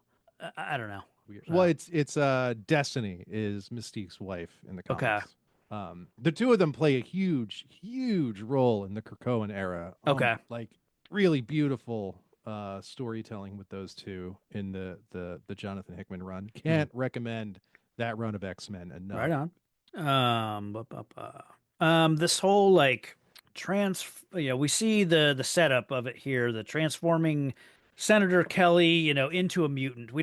They don't spell it out for us here. They just kind of give us we see it happen, but we don't know what's happened. But, as the movie goes, we learn that, that's Magneto's whole plan, to turn sort of the world leaders into mutants so that, Using um, magnets. magnets, how do they work? Uh, Sure. it's another one of those things that's just like, yeah, that rules. Yeah, yeah, yeah. How does it work? Who Don't care. cares? And I appreciate that about this movie. There's never a scene where we have to learn how this machine works and who built it and who Yeah, came up with it. It doesn't we don't matter. we don't spend too much time like on the details, Yeah. and it really pushes it along when you Yeah. don't. And I think the whole like magnetism thing aspect of it, that just powers the machine. It doesn't create the Yeah. mutation energy or whatever mutation wave, whatever this is called. Like, so I like that it isn't like he just is powering the device. He's just the engine, So I do like that I about it. think the novelization went further into it, but Okay, that was 25 years sure. ago. I'm not gonna They got pages to remember. fill. Of course they have to, Yeah. But the whole I wish in this franchise, I wish they had avoided the Scott, Jean, and Logan love triangle because it just comes off, no matter how you slice it, it comes off as Wolverine, you just met this lady, back Yeah. off. Like they are an established couple, it feels so inappropriate. Like in this movie and then in the next one I It's don't too know. soon. Yeah, they don't have Like 30 or whatever how many years of history. Yeah, So, and it give them some time to do the digging in his mind, because like mm, that's kind of where they connect. Is she sure. gets kind of too close, they share a bond that is Yeah. hard to break. But like for him to just like wake up from a coma and be like, I love this woman. It's like, Yeah. come on, man. Yeah. Like, Yeah. It's sort of just that, well, we've only got 90 minutes to tell the story. We have to get this relationship in here, again, or there get there it isn't started. enough time. There's not Exactly. enough time in this Yeah. movie. Yeah. Um, watching it this time around, it made me laugh. Like, oh, so the stray, animal you picked up off the street is sleeping just down the hall from the girls' dorm. Like, okay, that's good Yeah, but call there. you've got Xavier who can control everybody on the premises. It's That's not going true. to be a That is true. problem. Yeah, yeah. Yet Mystique can sneak into this mansion, yeah. Yeah. I love this movie, but there are some choices that are like, how did you let this happen? And yeah, I love how gross Rogue's power is and how it looks and how they depict it. When Yeah. Logan is having a nightmare about his sort of origin story and is screaming in bed, and she comes to wake him up and just gets impaled. Which watching it this time, she reacts as if she has been gutted like a fish or like has been stabbed in the lungs, and it's like at her upper shoulder area. Absolutely, it would hurt. But she reacts like this is I don't know. Yeah, It's I a mean, bit much. she's been run through. Yeah. I think I would just be screaming at that Yes. point. Yes. I Like, would I would take that over this like seems like she can't Gurk, breathe. I don't know. Glurk. Yeah, Yeah. yeah. But I love how she touches him and gets his power, and I love where that goes. there's a really What's great interesting scene. to me is how did she know that she would take his abilities? Because I don't think she's taken another mutant's abilities. Not that we've seen. I think this is her, like, This is the it's first like mutant she's had skin to yeah, skin contact with. Because before it's like she'll absorb like part of you, or like yeah. you're a life force or Hmm. whatever it is. But like, I how would think she it's know in like that moment? grasping at straws. Like, I know this guy can heal. This Let's is my best see. chance to stay Yeah. alive. I guess Right. from this life, ending injury. Ba, ba, ba. Oh, um, I did note we're around 40 minutes into the movie, and at this point, Storm has said John. In the classroom when Pyro was acting up, she has said John. Because she was in the doorway when Rogue went by, and I was like, I haven't heard a peep from her, So I started to like pay attention, like when does she have a line of dialogue? So I'll return to She that, but she you has know, the worst line of dialogue in this whole thing. well, I have notes on that. We will Yes, get there. we will talk about that. I love that this is like a near death experience for Wolverine that he's probably never experienced. So I do like that sort of Yeah, I mean aspect. he's like, "Oh my God, am I dying?" Like, is that what this feels like? Yeah. Is that what I Um, do to people? Yeah. And we cut to like this Magneto's lair, his island, and we cut back to Senator Kelly, and I like that he gets this weird, jelly power. Starts like oozing through the bars. He's a goopy goober. He's I started in my notes, I started calling him Senator Kellyfish. And they even like note like on the beach there's like a jellyfish that some kid's playing with, so Yeah. um yeah, I like He's it. like a blobfish. Yeah, it's a weird power set. This is one of those things like this guy didn't get the glamorous, Right. the Yeah. the cool powers. He got the I don't know what his powers are, because we see it in different stages. Like he can morph through these bars, which makes me think, oh, okay, he's got cool bendy powers. He's Reed Richards, But then later when we see him in the water, he looks like a He has gills on yeah, his back. he when he first surfaces, he looks completely different, and then he walks onto the beach, and his body, yeah, he has those gills, and then later we see him as just water. So it's vague as to what he, you know, It's almost like he adapts to whatever. maybe He's that's what it almost got like a is, Darwin kind of right? Yeah. power set. Hmm. I wonder if that's what they were going for, because That's kind of how I always read that, because like he adapts, because the other thing too is like this whole movie's about evolution, right, and yeah, adaptation. So hmm. like what better fu to this guy than to give Yeah, him the powers to evolution adapt powers. Yeah, yeah, so yeah. much that he adapts off of Hmm. this mortal coil. Yeah. Yeah. And yeah, they get the beach scene where he comes on land, and it's chock full of cameos. Stan Lee's here, and then some other people who, if you've seen the Quiet on the Set documentary, uh Right, the Brian Peck of it all. yeah. And this time I noticed the Gary Goddard. I noticed him on there as well. So Yeah, I said off mic, the Wikipedia mm, articles of this movie often dead end into sexual assaults. yeah, There's a yeah. lot of monsters on this movie. It's a shame. It Yeah, sucks. yeah, yeah, It sucks. It like how yeah. they let these people just keep making movies Right. too. Yeah. Well, the less said about that, the better, I guess. So let's talk about Bobby and Rogue. We get Bobby comes in, and uh, we'll learn that this is really Mystique, but I love how the scene plays where he seems like a concerned student and is kind of coming at Rogue like, you're never supposed to attack or use your powers on another mutant, and she tries to explain like, no, I borrowed his powers, and I was going to die, or so I like how, watching it, I think I always get sucked into, I watch it forgetting that this is Mystique, and Mhm. then I forget that this is Sean Ashmore playing Mystique, playing, Yeah, Iceman. And it's so like it's a mind bender. yeah, it's Yeah. so good. I Um, love the It's also such a devastating moment for Rogue Yes. because she finally found a Hmm. place where she belongs, a place where she Right. fits in,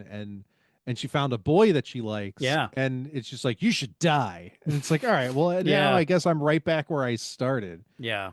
Let's see, is this where? Oh, there's a moment here of Professor X casually mind reading sort of the people around him, and it's Wolverine comes in. He says, "Where is she?" And Scott says, "Who?" And Professor X says, "Rogue." So in that brief exchange, he's already read Wolverine's mind to know who he's talking about, or it's the fact that who else would Wolverine care about? Um, but I like to think that he's already probed Logan's mind to say who is he concerned about? It's Rogue, So he answers the question of who with Rogue because he's just so like casually just kind of read his mind. So Yeah, just I dig that. stepping right over boundaries all the time. Yeah, yep. Just a habitual line stepper, Professor X. It's funny too because like there are versions of Professor X where like he's very guarded about Mm. what he uses his abilities to do and who he uses them on and how and I'm not getting that and from this and then we Professor have X. this Cerebro scene where Yeah, yeah. it's sort of that moment in The Dark Knight where it's like, how did you how dare you build this network of cell phones to listen to everyone's conversations, and but I need to find the Joker. This is the only way. Well, yeah, Professor X leaps and bounds, and There's this throwaway moment in the original run of Ultimate X-Men mm, that has stuck in my brain about Cerebro, where when he's explaining the technology of Cerebro, he shares an anecdote about how he sometimes will read a book while the author is writing it. oh shit. I'm like, that is such a messed up way to use that power. To just like listen into your favorite Wow. author while they're typing the book that Right. you want. It's like, oh, that gives me the heebie-jeebies. Dang. Yeah. And then he could like, hey, like what if this character did this? Right? Yeah, He could influence the probably not even without realizing he's doing it, just because yeah, he's in there. He's man. messing around. Oh, Yeah. I hate the idea of telepathy. It makes Yeah. me crazy. Huh. But yeah, I love how Cerebro is used here. They do improve on it in the next movie, I think. Just visually, I do think it gets better. But I like the use of it here, because it is creepy, but it is like, it's a cool idea, cool notion. Um, It and certainly is a big round room. It certainly is. They at minute like just after that, right at about the 48-minute mark, Storm says she's all right. She's just upset. Talking about like, that Rogue is at the train station. We'll go get her, and she says, this is so far other than saying John. This is her most.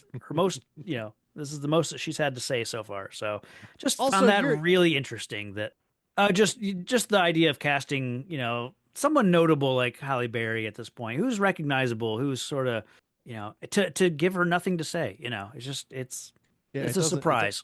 I imagine too. There's probably a lot on the cutting room Yeah, floor, yeah, yeah, and it's one of those things that like you don't realize how much of a character you're cutting out until the final cut, and then you're like, yeah. oh Right. shoot, now we have nothing left.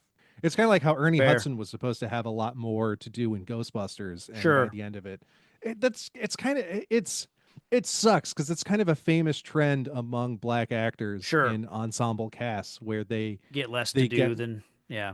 right, they get kind of pushed out into the margins of the screenplay until they're almost gone, Hmm. and it's such a disservice. Yeah.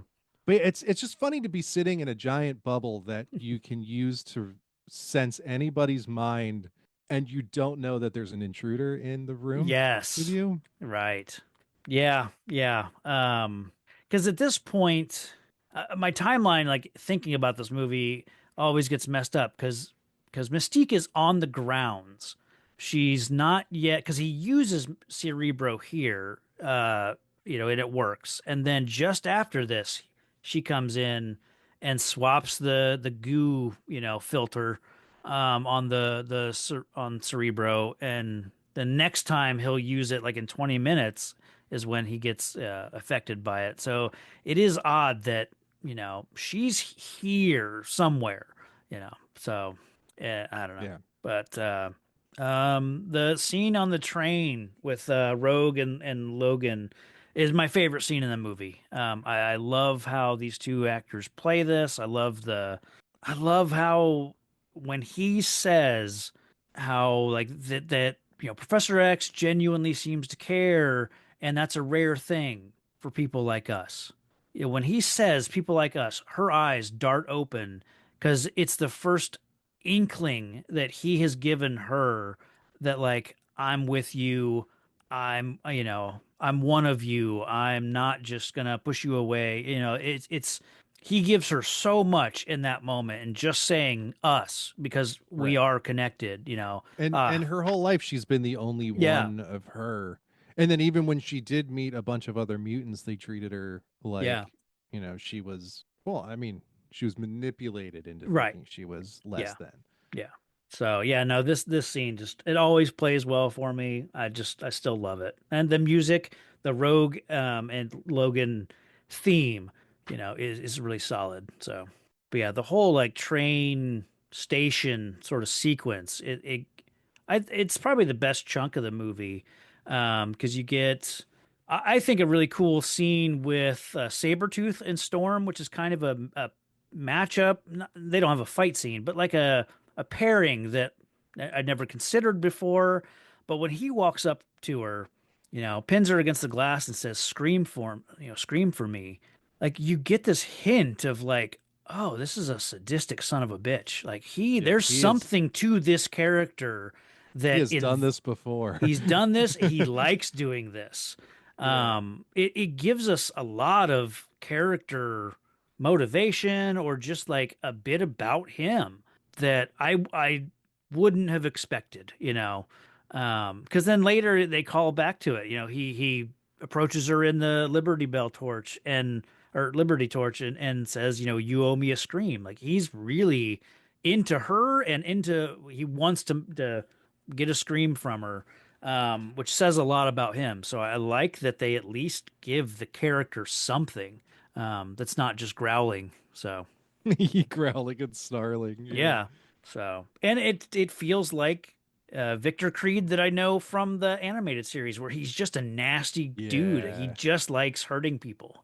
Oh man, I love that version of Sabretooth. There's Yeah. this one episode of the animated series that I used to have a VHS copy of called Cold Vengeance, Yes. where Yes. Wolverine is stranded somewhere in, I believe it's Alaska Yeah. Yeah. or even Somewhere up further north. north, Yeah. and he has a run in with Sabretooth, and just the chemistry of those two Hmm. characters in that episode is Yeah. so good.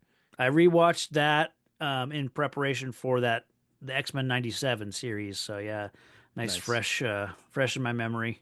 What else? Then you kind of get a little hint of like Toad, Toad and Cyclops like kind of have a moment. He whips his tongue out and grabs his visor, which sets off his Cyclops's power, which I love when comics get Cyclops's powers right, because it's so often it's just like, oh, he's got laser eyes, right? Like, no, he has concussive force Right. blasts. He can punch a hole in the side of a mountain. That's how it's Yeah. always been described to me. Like at least back, probably on the back of a trading card, it says he can punch a Right. hole in the side of a mountain, and that is locked into my brain. Yeah, So when yeah. he blasts the roof off of this train station, it's like, oh, this is awesome. Oh, and I remember watching like a behind the scenes. I might have had a DVD of this then because it would have had special features. Because they made a big deal about showing that this train set or the train that Rogue and Logan are on was a practical set, and the roof split like that as Yeah. Magneto comes in. Like it actually unfolded like that. So, What's interesting um, about the VHS release of this is because this was the dawn of DVDs, they wanted to sell DVDs as a concept. sure. So they tacked on the Oh, DVD special features at the tail of okay. the tape. So there's Okay. So you got some if special features in the if you hang yeah. out after the credits, you Yeah. get I think there's a few minutes of deleted scenes Okay. and there's like a little featurette of Okay. like that stuff, Nice. which I thought was interesting. Hmm.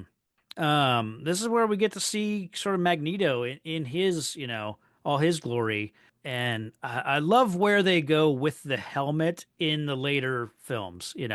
This is a good starting point, but I like where. I like this helmet. Do you? Okay. Yeah, I remember liking it right away and Okay. being like, "Oh, that's cool." Because part of the whole vibe of this movie was like, we can't do the comic book costumes because Sure. it every time in cinema up to this point when they've failed, with the Yeah. exception of Batman. And Sure. Even Batman, there were some They play. failures along the Yeah. way. Yeah.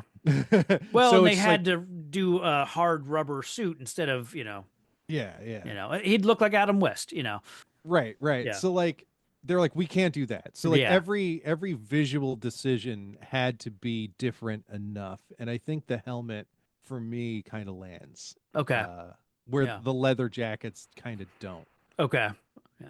I think, like I said, for me, it's a good starting point. I do like where it goes in later movies. Oh yeah. Especially first class. The helmet First in first class, class they is nail perfect. it. Aside from the Yeah. color, which they kind of do at the very end. You see Yeah. him in the colors, Well, it but wasn't that purple when it was Shaw's helmet. right, right, It was Magneto who had it because you gotta have the right. purple flare, Yeah, right? yeah, hell yeah. We mentioned like there's a bait and switch with Rogue and Logan, which probably unnecessary, but I like when Logan realizes, oh, you don't want me, you know, Mhm. like and Magneto flat out says, like, oh, dear boy, what what makes you think I want you, I love that realization on his face and he kind of looks over at Rogue and it dawns on him that, oh shit, and there's nothing he can do about it. He's a metal man, Right, yeah. victim of a the master of magnetism. So Right. like, They sent a metal man to fight a magnet.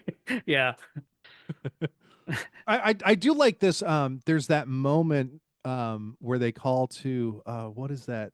It was at Fatal Attractions when he gets yes, the metal ripped out of his body. yeah, It's a definite call to that where sure. he's like When he's in the flexing the claws, yeah, and the yeah, claws start to bend and he's in that kind of crucifix hmm position. Yeah, it's I remember popping for that in the theater of like, okay, oh man, I had the trading card of this yeah. scene.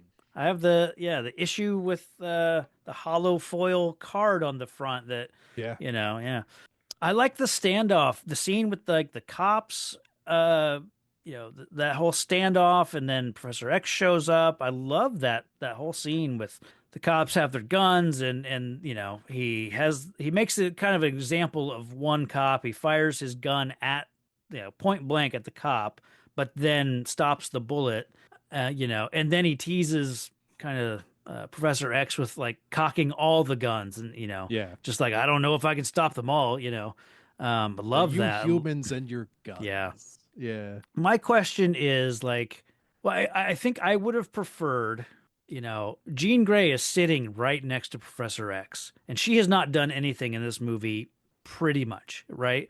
So why not have her be the one who stops the bullet, from entering this guy's, skull, and then he cocks all the rest of the guns, and Professor X realizes like, oh, she's not strong enough to Yeah. handle Yeah. all of this, but at the same time, it's like And then he use can that as a control moment. metal, she can control everything, so it's Right. like, but isn't strong enough yet, But you can use that moment as a a way to show the cracks starting to Yes. form. Yeah, Where maybe like her if eyes you start to glow a little bit yeah, red. Yeah. if you stress her just Yes. enough. Yeah, yeah, So I wish they would have done something like that because she's just sitting there in the car with him, Um, but I like as is. I like the scene. I like how it plays out. Professor X has to give in and has to let him go because he's not going to let all these people suffer. So, and I think we get Hugh Jackman's first scene, film, in this movie when it cuts back to the mansion. Wolverine's pissed. He's like washing his face. He's like kind of like, what do we do next? And let's go after that sort of thing.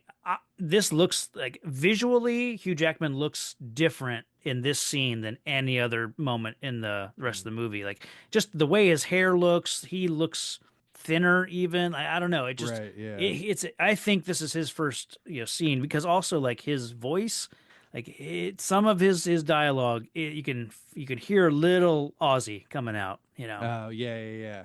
So. And his hair in this movie is so weird. Like, why would it do what it's doing? I mean, he's had a lot of hairstyles throughout the Sure. years. I think Yeah. my favorite was Wolverine Origins. He kind of had mine that too. swoopy Yep. kind of thing going on. But That's mine. Mine too. The horns, Yeah. just like it just doesn't work. Yeah. He looks good in the Wolverine, but it's so short.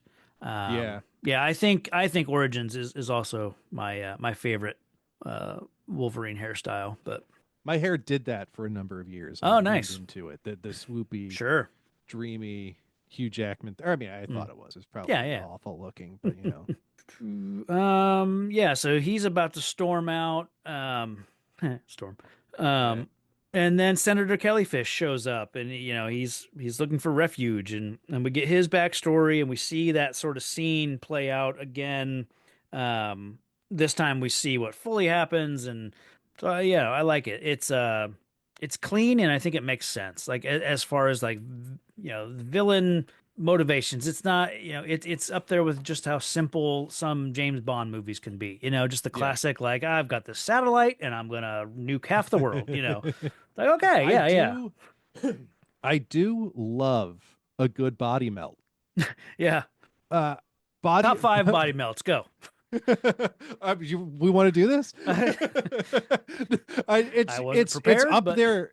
It's up there with werewolf transition scenes. Okay.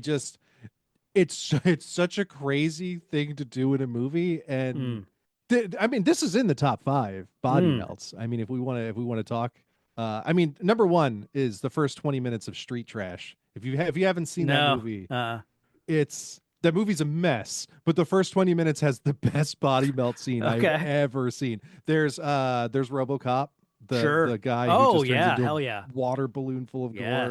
I mean, Raiders of the Lost Ark. Come on. Okay. Yeah. And then this, I mean, he full melts. Like there's nothing left of this guy.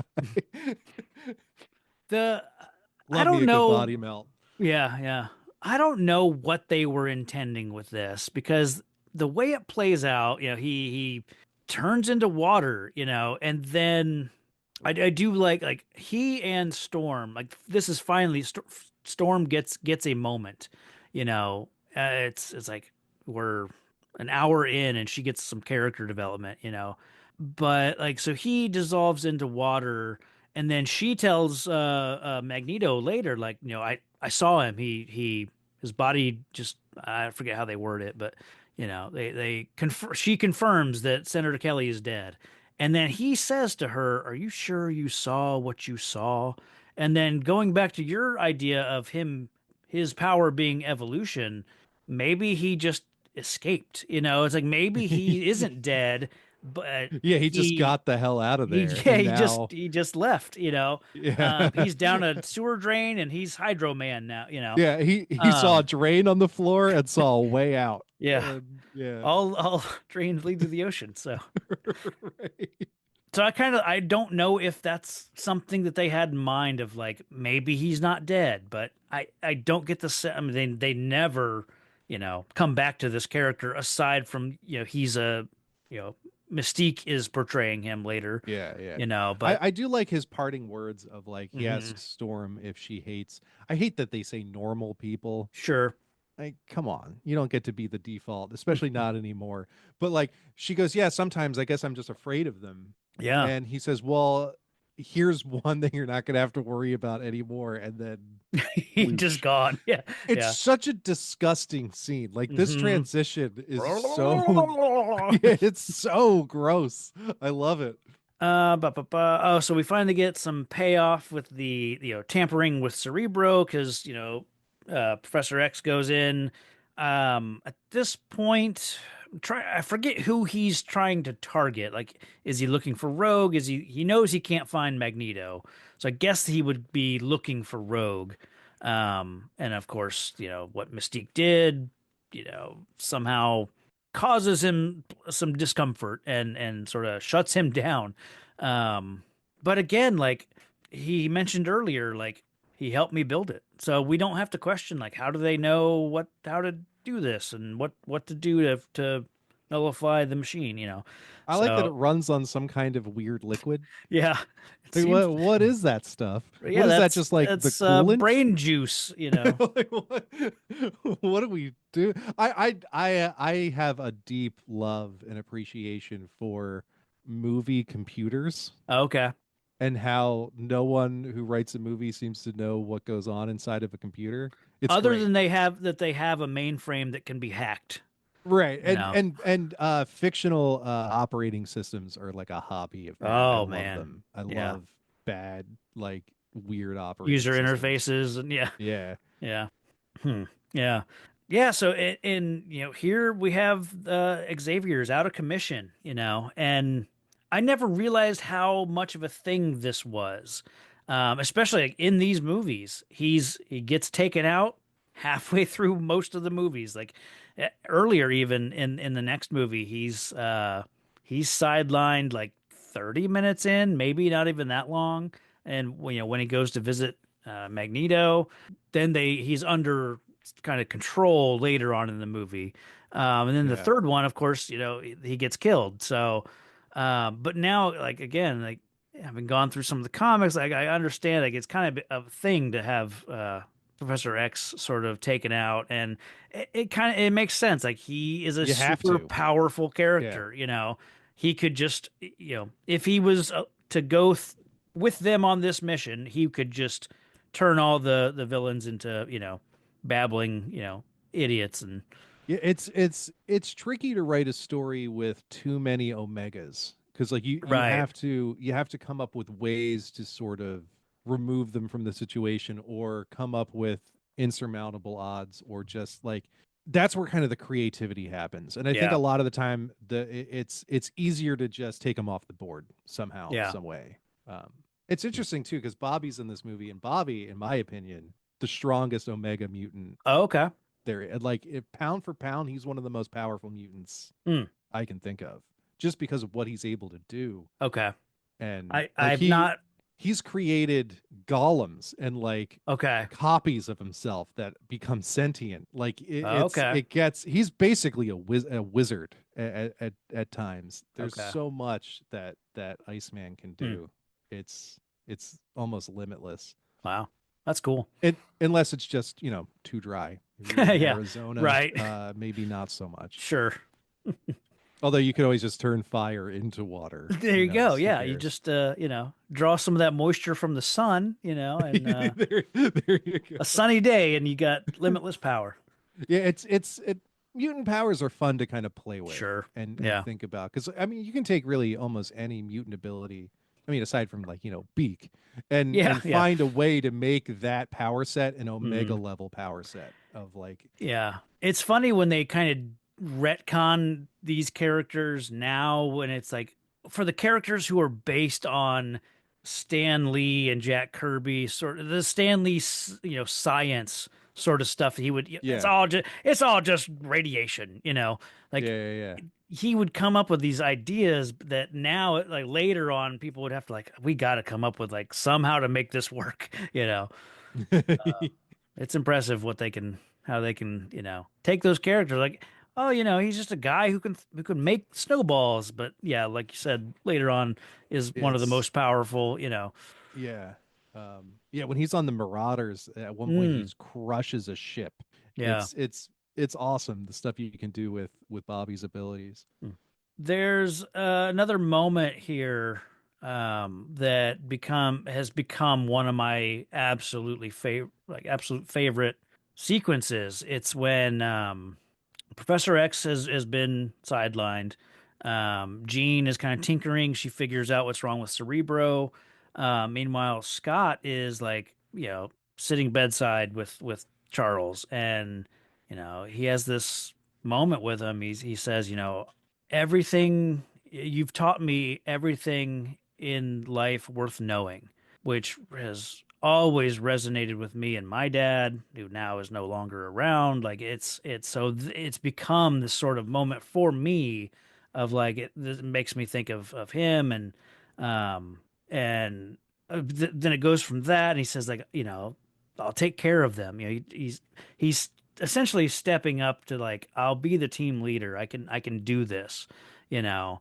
And then he walks out and he sees Gene messing with Cerebro, and we know that it's Gene's first time taking on that like sort of amount of power, or using this device for the first time that they've said earlier could be dangerous for her, and him running towards her, and like that sequence is like my second favorite thing in this movie. So that's a really nice take. I like that. Yeah. and that's always kind of been like why I really like James Marsden in this role, just because of that scene, those moments. Like, I don't know, it's Yeah. When he has always, to kind of step up. yeah, Yeah. yeah. So And yeah. that's kind of that's part of what people really like about Scott as Mm, a character of, he's over the years been kind of burdened as the leader of the yeah. X-Men and has let himself down. Like when he lets down the X-Men, it's always so crushing because it's like it's just this role that he's always had, and it's this, yeah. No, I never really thought of it as like a fatherly thing, but yeah, Hmm. Yeah.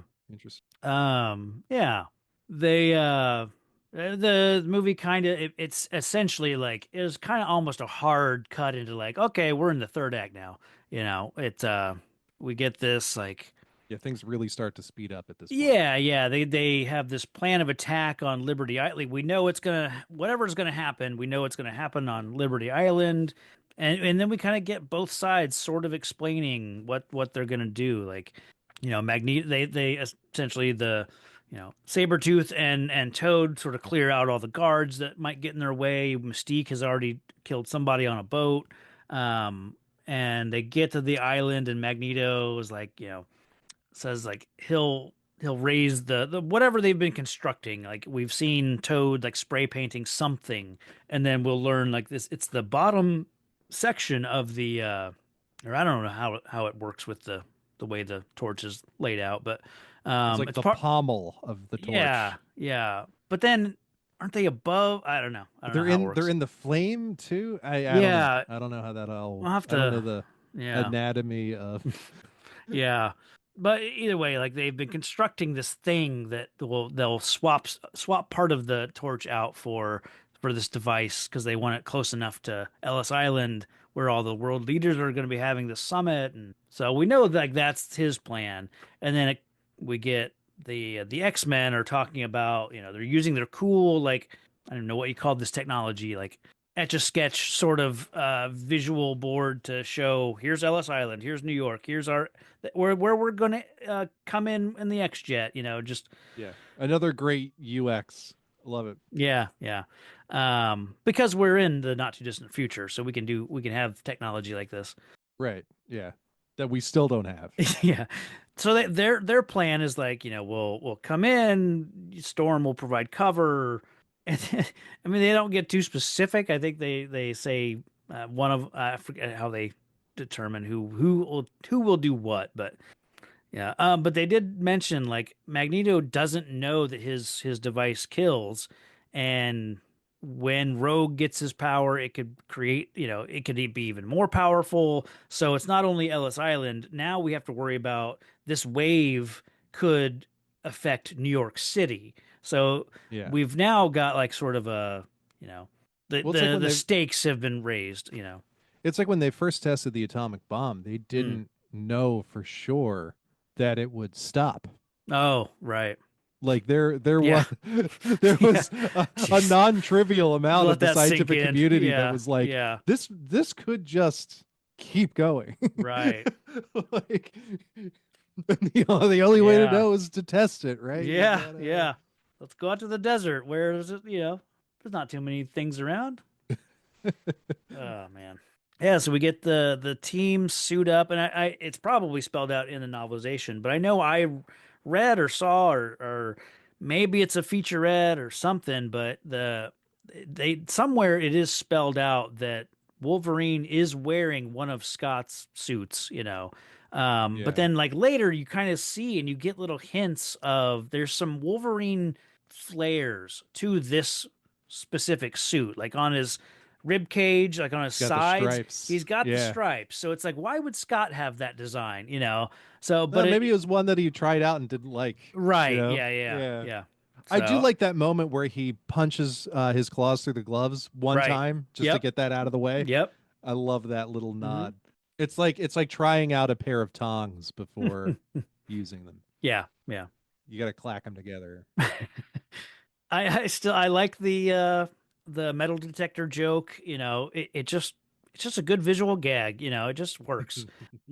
And then he flips him off. Flips off Scott right after that. Like it Love that. totally works. Perfect characterization. You've Um, got the perfect middle finger thing right. going for Wolverine. Like they Yeah. need to do that more often, I think. Hmm. Yeah. So I got the movie playing up here, and it looks like it's that bottom piece of the torch that they replace, but then later when How do everyone's you do that without anyone noticing? well, everyone's distracted. They're all over. Well, all the guards are dead, and Yeah, no but I one's mean around like at night. I don't know. But then later, when they're all inside I think they're all in the, no, they're in the head of of the statue. Okay, because then they all like are looking up, and I always thought that they were up on the torch, but they're not. So I guess the bottom of the torch is still higher than the head of the statue. So okay, geography wise of the statue, I think it does make sense. So, anyways, what do we got? Logan versus Mystique. Great pairing. I like this fight. It's fun. yeah. It's cool seeing, her as Wolverine and the two of them squaring off, and that Yeah. makes some fun sort of content for the next few scenes. But you know, I don't like this thing where every villain has to die. okay. Well, There's they don't really there's a do that lot of here. that. Well, they kind of imply it though, don't they? Well, but they show her Oh, later. right. You She's know, back later. yeah. Yeah, you're right. So You're right.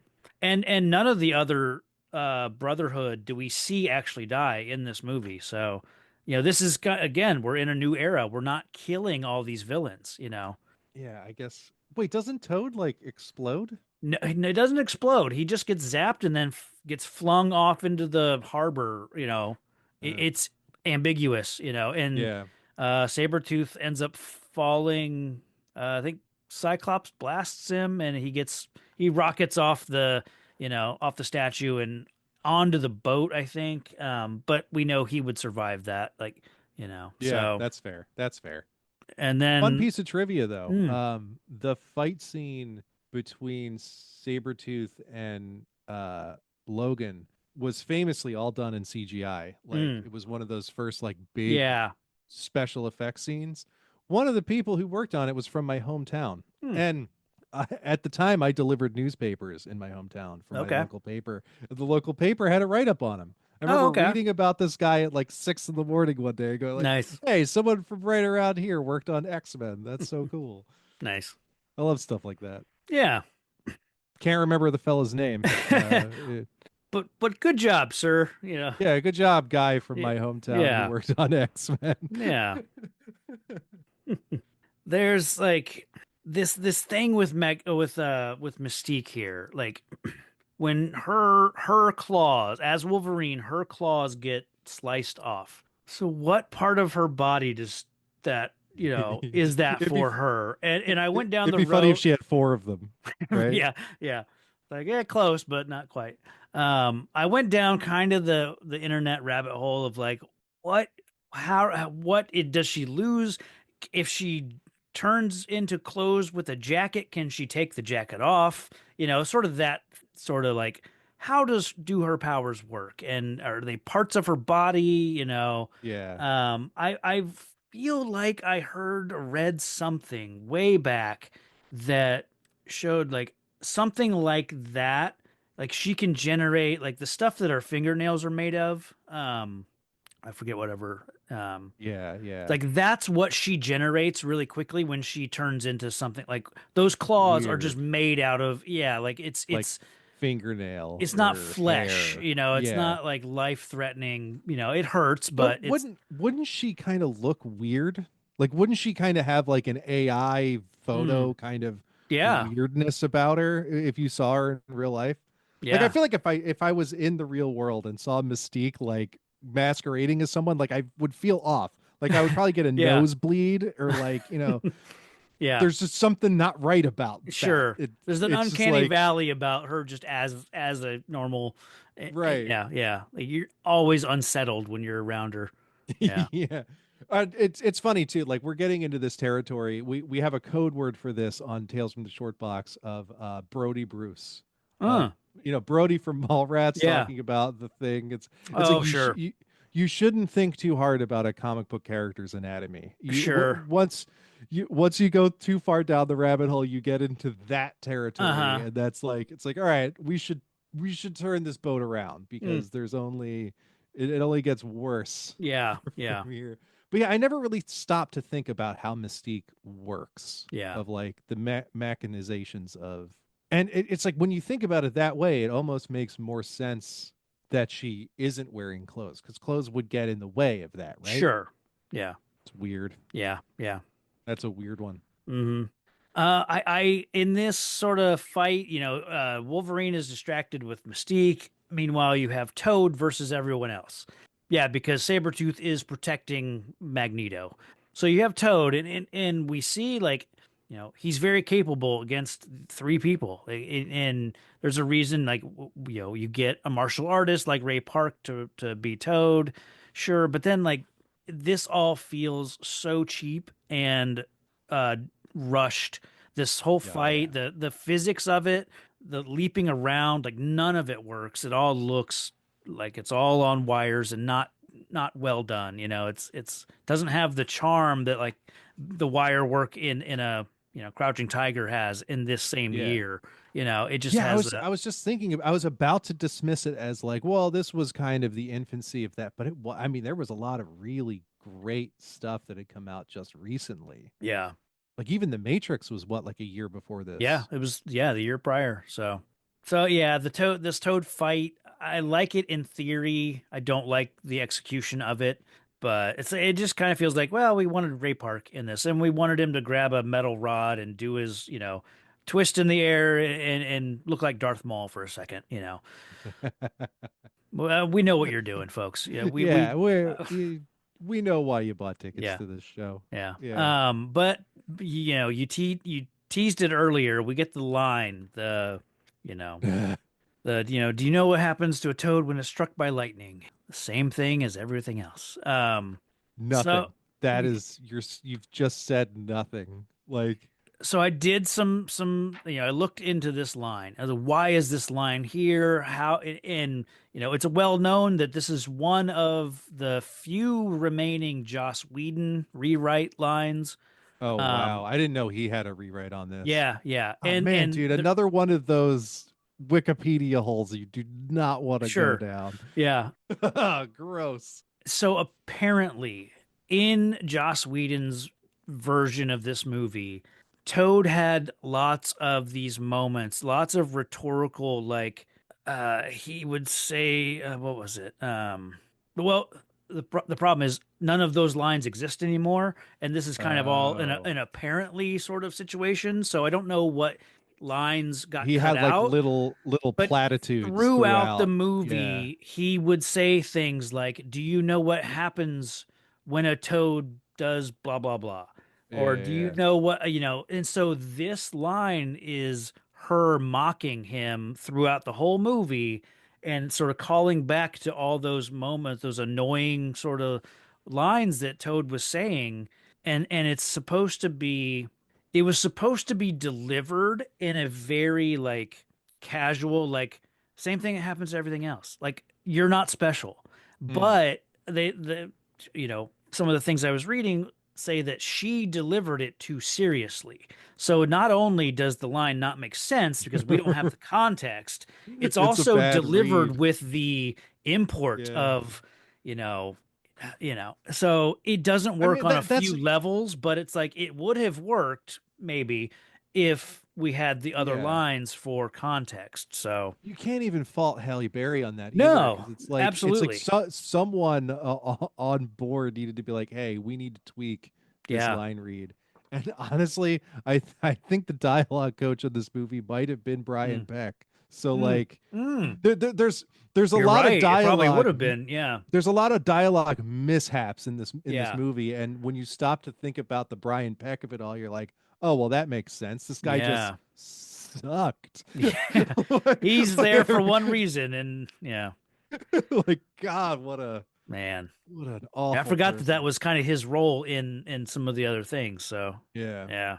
Yeah, if he had a cameo in it, it's likely that Yeah. he was also Working on probably it. Yeah. working in Or the was dialogue. just a friend of Bryan Singer. And And that's apparently there were other people that Bryan Singer kept around, like the right. kid that played Pyro. Like they flew him from LA to Canada to film those scenes, or like, and you wouldn't do that for as minor of a role as that is. Right. You Yeah, know, you there's wouldn't do that. So yeah, there's a lot of it's ew. Um, right. Yeah. so Yeah, because I was thinking about that too with Rogue's accent kind sure. of phases in and out. Like Yeah, yeah. Because it's like she's if you from New had a Zealand, strong or I forget yeah, I what her, think is she Australian? I always thought she was Australian. maybe. I'm But not she can do certain. it. We've Yeah. seen her Oh, in well, True sure. Blood. She can hold down a southern accent, no Yeah, problem. but that's It's come like, later I with, mean, I'm sure, a lot more sure, work and, but still, so it's like you think about it, you're like, oh yeah, they had an absolute monster yeah. as a dialogue coach. Of Yeah. course, the Yeah. dialogue's gonna be a little weird. Right. I love how all of the fight sort of the sequence gets wrapped up with Wolverine steps back into frame and how do we know it's you? You're a dick. Okay. Yeah, I love that. It's such a Um great like we yeah. don't have time for this shit No, right yeah. now. And I guess he's already like sussed out that Mystique was Storm there briefly and stabbed her. I love the moment in they get everybody in the torch and or they make their way up to the torch, and then Logan has that great line where he's like, everyone get out of here. Why? Because I can't move. Just a great, just playing on, again, we brought the metal guy to fight the magnet guy. I am Magneto, master of magnet. Welcome to die.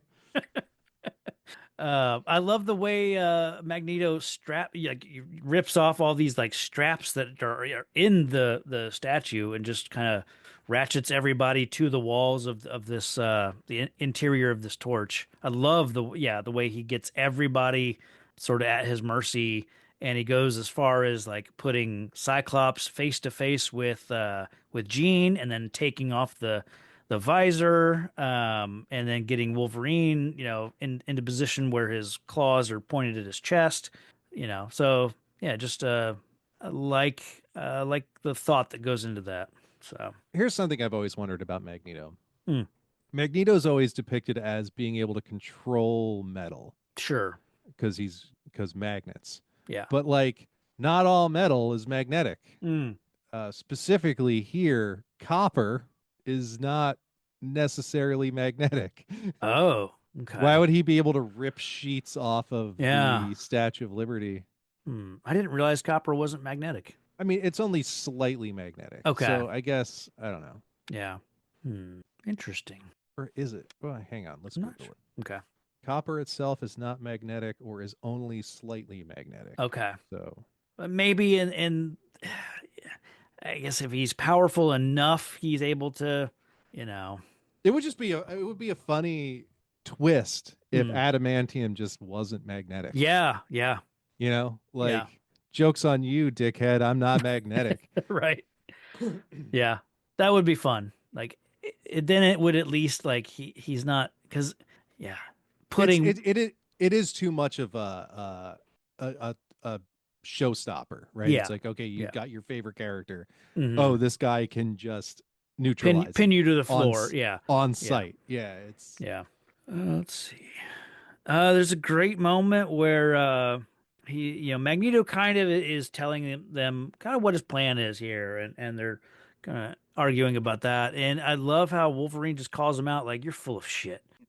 If you really had this conviction, it would be you. You wouldn't be strapping this girl to, in your place. So I do like that. And Magneto doesn't respond to that.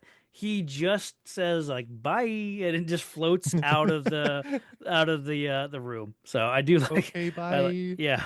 I can't hear you anymore. Bye. And he just this majestic bastard. Like he floats out. There's fireworks going off because of the ceremony that they're having over on Ellis Island. Like it's a cool it's a good look for Magneto here. And throughout the movie, it's real subtle. And if you pay attention, I don't know how on VHS quality. I don't know if you pick up on the wavy lines that are in Magneto's like wake. Like anytime when he floats into the room that they're in, everything around him gets a little bit distorted. Oh, It's interesting. Yeah, no, real that did not subtle. translate in Okay. glaucoma vision. Yeah. It's on the train when he rips the train apart and floats in. You can see it then. It's anytime he was in the machine and he goes to grab the handles that he's supposed to grab, like they get real distorted. So I like because in the show you'd have like yellow concentric lines or Yeah, yeah. to indicate like his powers and where his powers are going. So they That's a can't do nice that little here. nod. I like Yeah, that. yeah. It's real subtle though. Then yeah, like you said, we had that Sabretooth versus Wolverine fight, which, it's I think it makes fun use of the space. Like I like that they get up on the top of it and they're, moving around, with the points of the crown and everything. Like it's cool. I like the space. It's not as epic as I maybe want their fight Yeah. to be, but The physics is really wonky yeah, too. yeah, I mean, but it all was. Like you said, mhm, they were trying to tap into that Matrix Crouching yeah, Tiger yeah. thing. Yeah. There's another like kind of with the Professor X moment of casual mind reading when Logan returns to the room and everyone else is still like kind of strapped to where they were left.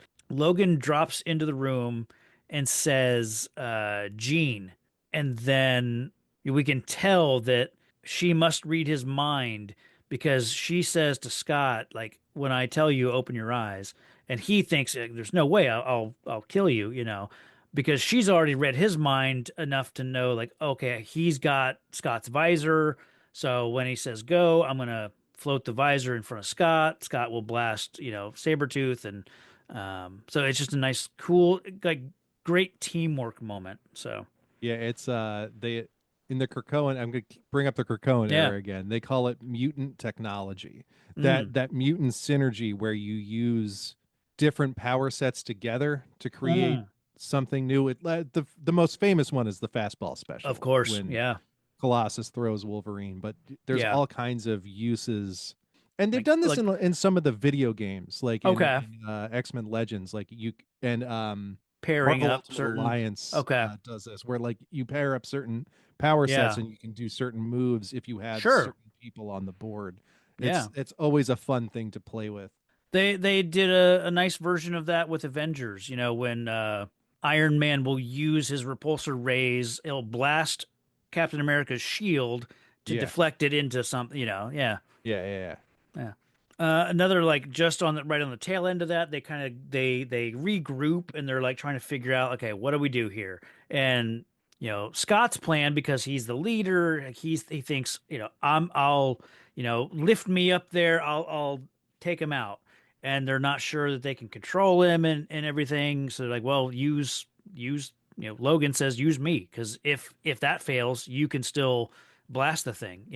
So it's a good like they come up with a plan, they execute it. Scott agrees while like he's still calling the shots, but he's like he agrees with Logan's plan. Like he's not trying to like he recognizes like that's a good plan. Like we'll do that. So it's just, yeah, it's a good moment of them working together. And I always wondered, like, the part where they lift Logan up to the rings are now spinning at like at an incredible rate of speed. But somehow, like, the thing I can't buy is Logan jumping down into where Rogue is. Like, how does he avoid not getting hit by these rings, when he drops into the chamber? So Yeah, maybe he does. Who knows? I don't know. yeah, yeah. I guess maybe he's heavy. I don't know. He can survive it. I don't know. Yeah. At this point, it's so funny because like we start this movie really savoring every little detail and every little Mm. moment when we're in the concentration camp scene Yeah. and Yeah. Yeah. we're in Rogue's bedroom, and then you get to this point in the movie and it's like, whatever, let's just get out of here. Yeah. It's like it just the pace keeps speeding up and Mm. speeding up and speeding up to the point where you feel like you're being chased out of the room. And I Yeah. don't know, maybe that was just because I only gave myself enough time to watch the movie before recording this, Sure. and it just sort of felt that way. But man, did the end of this movie feel so rushed? Yeah. Yeah.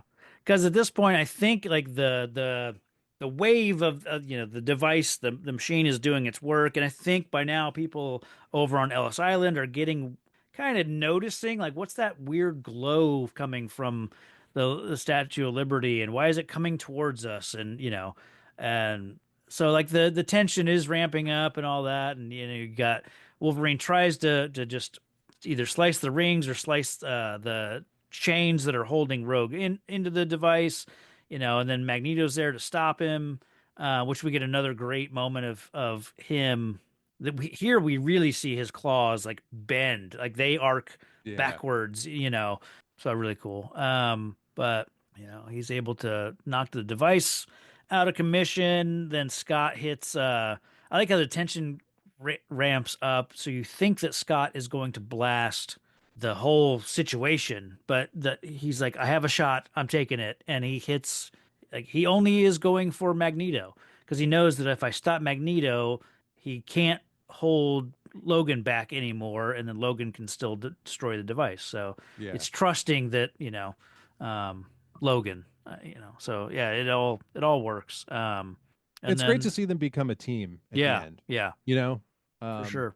I was just thinking, like, by the end of, I just, when you said a team, I was thinking, like, at the end of Ninja Turtles, do they feel like they're working as a team?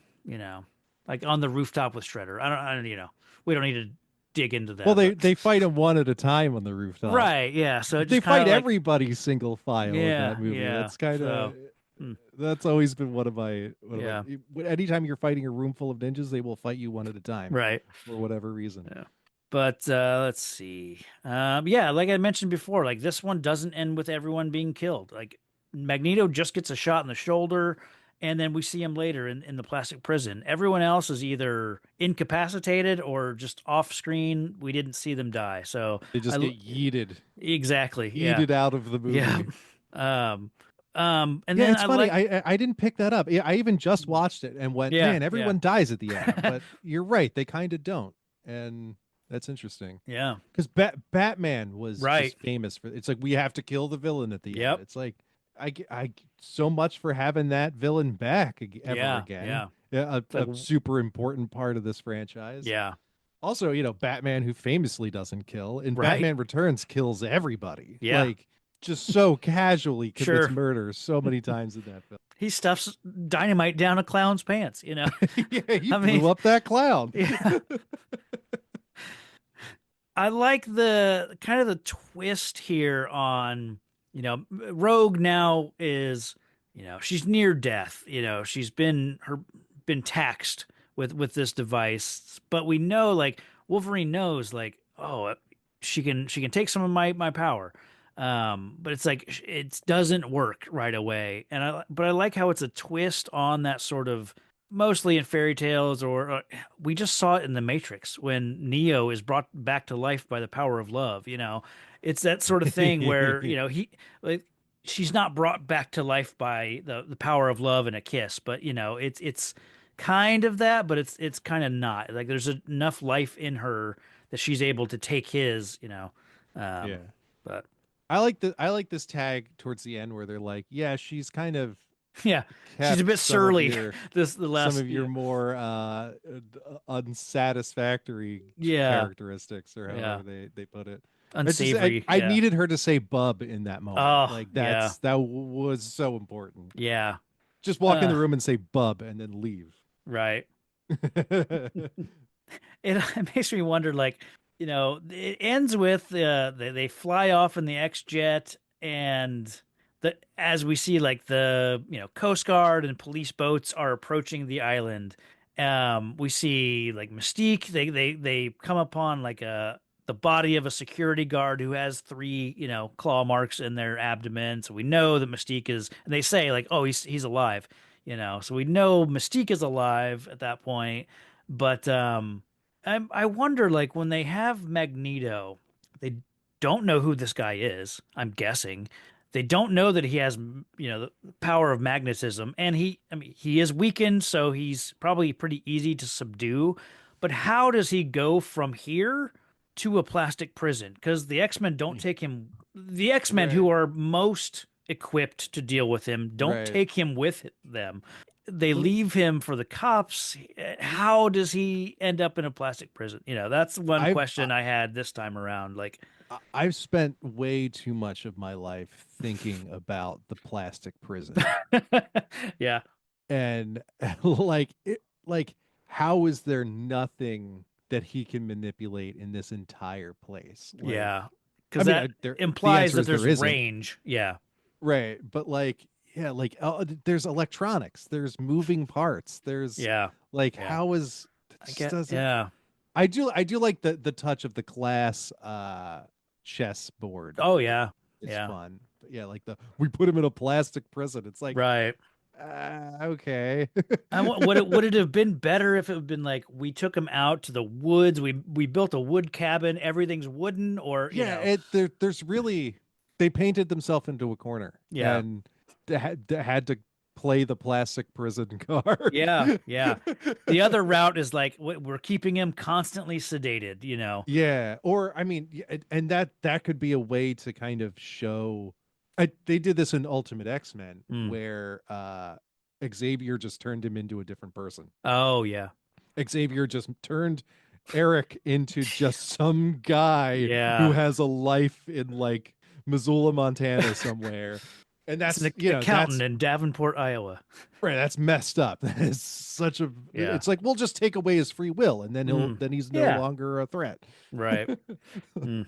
What was I gonna say? Oh, I gotta think, like, to the people on Ellis Island, like, Senator Kelly was right, right? Yeah, like, these Yeah. people are to be feared, right? Yeah. Like, I I don't mean, know that the that's, X-Men win at the end.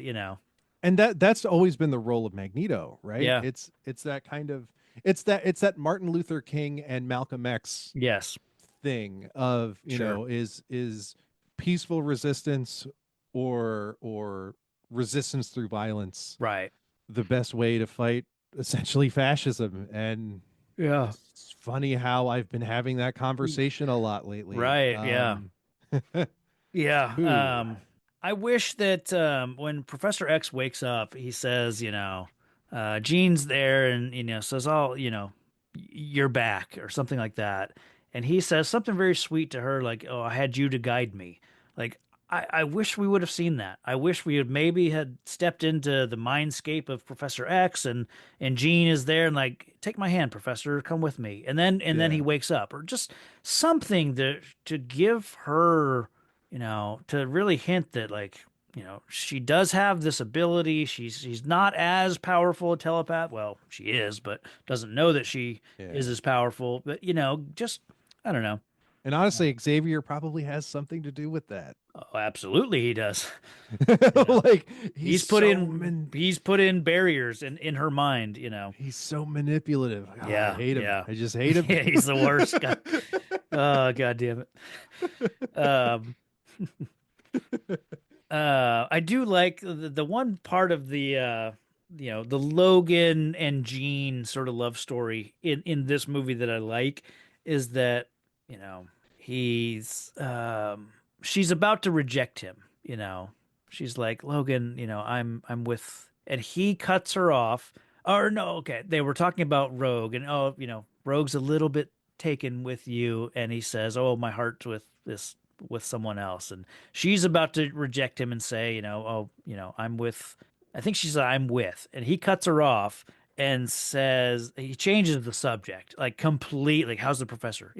Something like that. So it's like rather than be rejected, he'd rather just change the subject and do something else so that he doesn't have to hear her say like, "Oh, I'm with Scott," So, Yeah. but yeah, then everything ties up real nicely. Like you got Mystique. We see on TV Mystique is now Senator Kelly. You get the Rogue and Logan sort of goodbye scene when he's about to sneak out and she catches him, and you know it kind of makes him promise to come back. So I like that. He's Um, about to go find the Weapon X facility. yeah, yeah. And he steals Cyclops' bike again. So it's a nice little Yeah, button. I kind of like how Cyclops is like, yeah, it's fine. Yeah.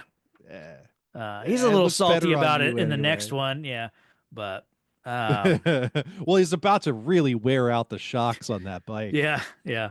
because Wolverine famously weighs like 600 Right. pounds. Yeah, Yeah. this Yeah. was a fun rewatch. Good. Yeah, yeah. I I love revisiting stuff like this because like Yeah. especially these special effects movies that were like cutting edge at the time that may have or may not have aged well, but it's interesting to see.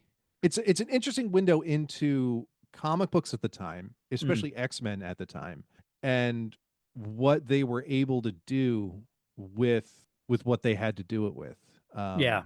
I'm excited to see what they do with X-Men in the MCU. I mean, they've been Absolutely. hinting at it for so long. I don't know what you do with Magneto Mm, because, like I said earlier, like a big part of Magneto is being a survivor. yeah. Yeah. I don't know how.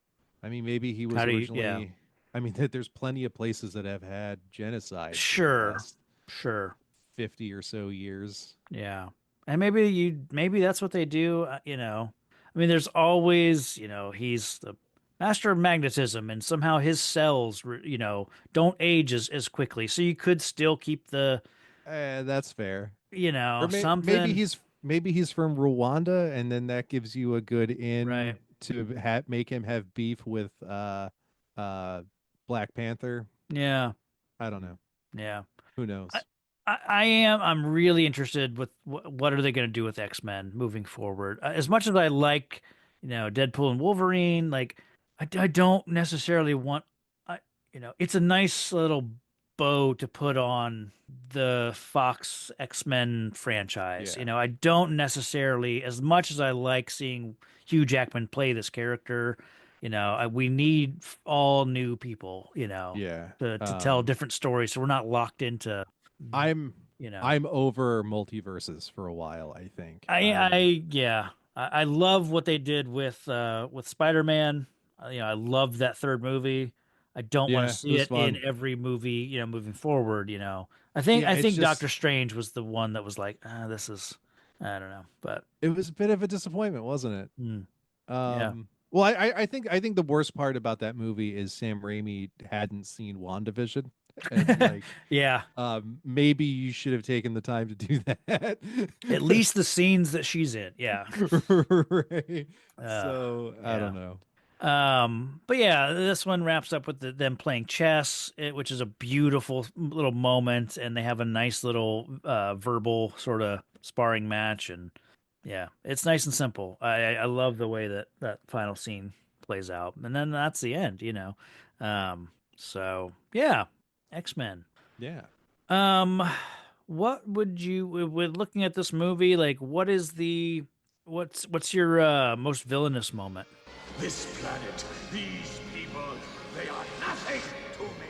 You were made to be ruled. The universe's power! You unstoppable power! Come to me, son of Jor-El! Kneel before Zod! And I am that force! I am that power! In the end, you will always kneel. Kneel before your master! Most villainous. Honestly, the Senator Kelly. talking on the cell phone in the plane, Okay. talking about essentially like I want to put all of these people away. Yeah. He says there's one line where he says this is a war. Yeah. I think that is the most villainous moment Mm. of, declaring war on essentially a species. Yeah. Yeah. Mine, in a movie that starts with Nazis, if Nazis are in your movie, Yeah, no, you're right. but Can like I as change my answer?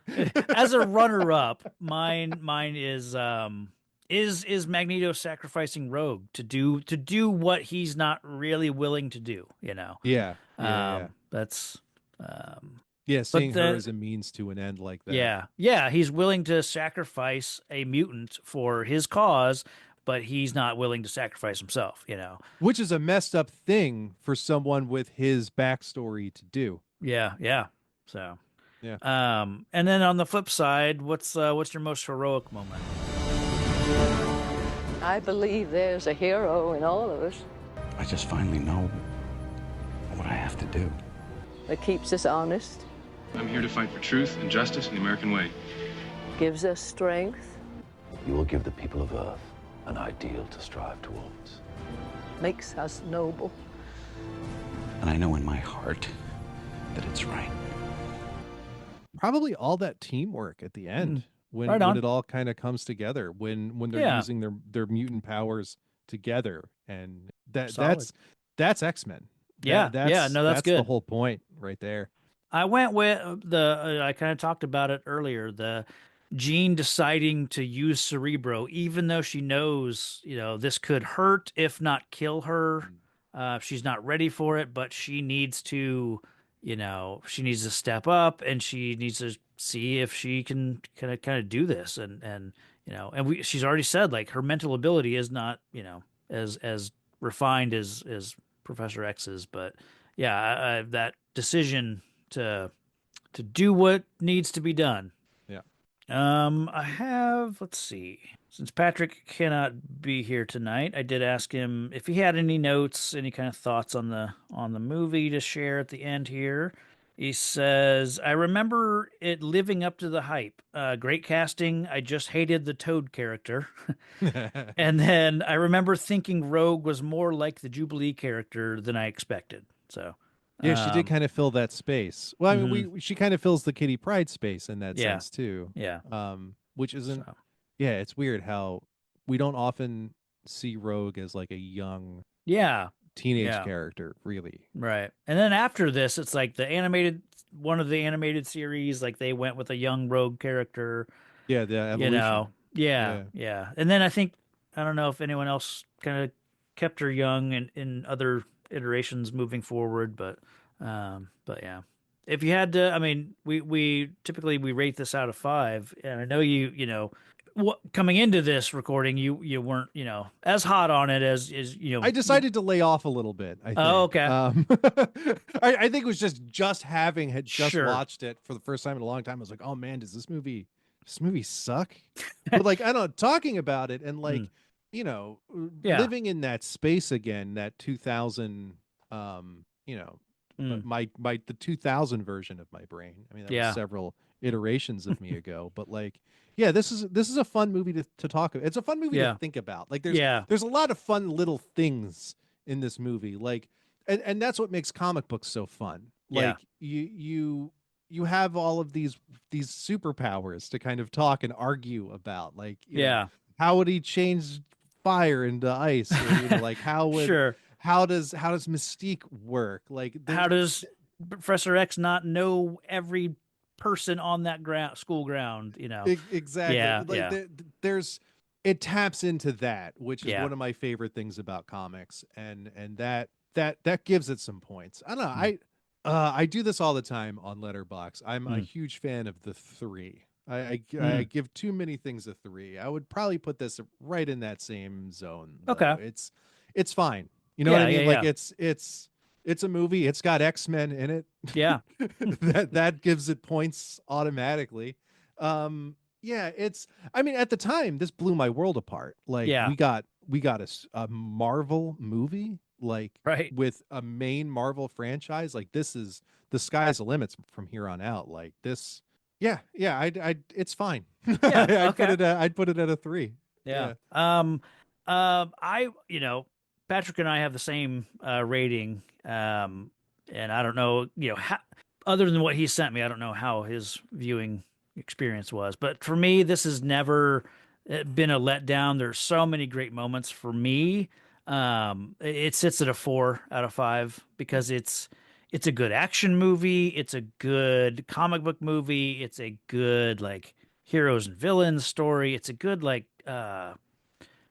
just the stuff that Magneto is talking about, the true evil that people have committed, on each other. Like there's some like some deep stuff here. Obviously like it starts like we talked about with, in Poland. Like there's some like real heavy shit here, that it all works, but yeah, there's some silliness, there's some stuff that's like, why'd you do that? But I think the stuff that really takes but- points away from me is the pacing. okay, Like, it just there's a lot crammed in here. you feel like you're being And then you chased feel through rushed. this Yeah, movie. yeah. If they had taken the time, or if they had just kind of budgeted the time a little better, I think it would have been a much stronger film. Yeah, I almost wonder, like, I don't know that it would work, but like, do you have a bigger team of X-Men with more like classic characters, and you're only going up against Magneto and no Brotherhood? I think more characters ruin it because more Well, characters not already more ruin- characters, but Oh, just a no different team? Brotherhood. Just Oh yeah, no, you yeah. know. If you cut out the Brotherhood, I think if it's but then like how can Magneto do all this stuff by himself? Sure. The other Yeah. side of that. Yeah. I don't know. I the character decisions for the Brotherhood was just weak. Like Toad is a nothing. Yeah. Sabretooth is great, but they don't do anything with him. Yeah. I don't know. Yeah. Maybe if it was just Magneto and Mystique. There's also this kind of like weird romance between Magneto and Mystique that we get sort of a taste of. That's weird. Yeah. It's like, which is why I love where those two characters go by the third one. Because as soon as she gets turned into a human and he's done with her. Doesn't he? He was like, "Oh, you used to be so beautiful," Yeah. Like, that's harsh. Yeah. What an asshole. Yeah. Yeah. So yeah, it's yeah. all in all, it's fine. I would say it's fine. Yeah. And that all, that averages out to like 3.67, something like that. So that's fair enough. I think, I'm happy with it living there. So, but yeah, just don't Google too much about the cast and crew. Yeah. Just it's best not to look into that rabbit hole. Yeah. Not if you just want to sit down and watch a fun, comic book movie. Yeah, but that's you don't the want experience of that's the experience of watching a movie anymore. You got the Wikipedia. I mean, at least for people like us who do these deep teeth cleaning. Yeah, what's analysis. The dark underbelly of this movie? Right. What's the legacy of this movie? But yeah, if you remove the art from the artists, I think it's fine. Yeah. I think it stands up. Yeah, right on. Well, Adam, where can people hear you? Hear more of you? So if you want to hear me talk way more about the X-Men, I'm on Tales from the Short Box. We're a twice a week podcast. We do kind of two separate shows. On Wednesdays, we talk about our favorite recent comics, everything that came out last week. That show, ironically enough, is called Last Week's Comics. And then on every Friday, we have Tales from the Short Box, where we take a trade, usually like one or two volumes of something that we'll do a real deep dive into. Trying to think, well, what have we done recently? If it helps, this won't come out for a few weeks. This is a all right. third episode we've got banked up. So we'll be deep within a break when this comes out. Okay. We've done V for Vendetta recently. Oh, okay. That was one that was on our to be read pile for a long time. That was a fun one to do. That we did that right after the election too, which wild and crazy. Sure. Jump in and check us out. That's Tales from the Short Box. You can also hear me talk about Ninja Turtles on TMNT Minute. That's since concluded. We did all three of the original Ninja Turtles films, but that's all there for you to listen to. That show was a blast. Yeah. Well, cool. Yeah, thank you for being on. Any chance to talk about the X-Men? Yeah. It's always a pleasure to talk to you. But let's see. For the listeners, next time we're going back to the animated world of Batman with a look into the future, the not too distant future of what are they in, like 2025? I don't know.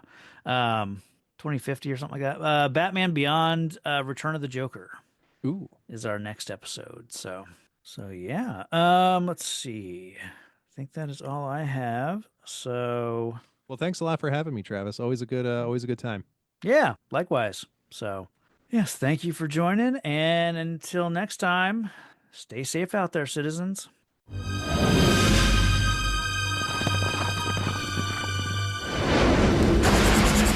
Some clowns were never funny. Some villains you never forget. He died years ago. You're sure? I was there. Some heroes will never back down. Go to work. The Joker is back, and it's no laughing matter. He's got a new crew. On the double. A new game. A lot has changed while your old Uncle Joker's been away. New Gotham, new rules, even a new Batman. I'm ready to give this old town a wetty again. Now the world's newest Dark Knight needs answers. What can you tell me about clowns? Drop it, kid. He'll have to stand alone. You're out of your league. I know every trick the original Batman and Robin knew at their peak. To face a vengeful menace from the past, whose day is about to dawn again. Let's dance.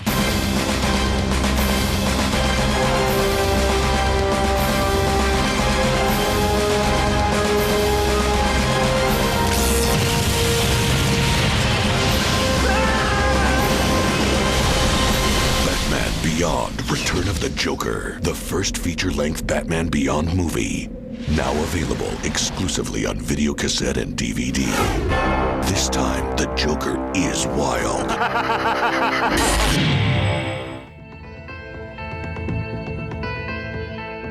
Thanks for listening to the podcast. Find the show on Facebook and Twitter at Real Comic Heroes. All music and audio are the property of their respective creators.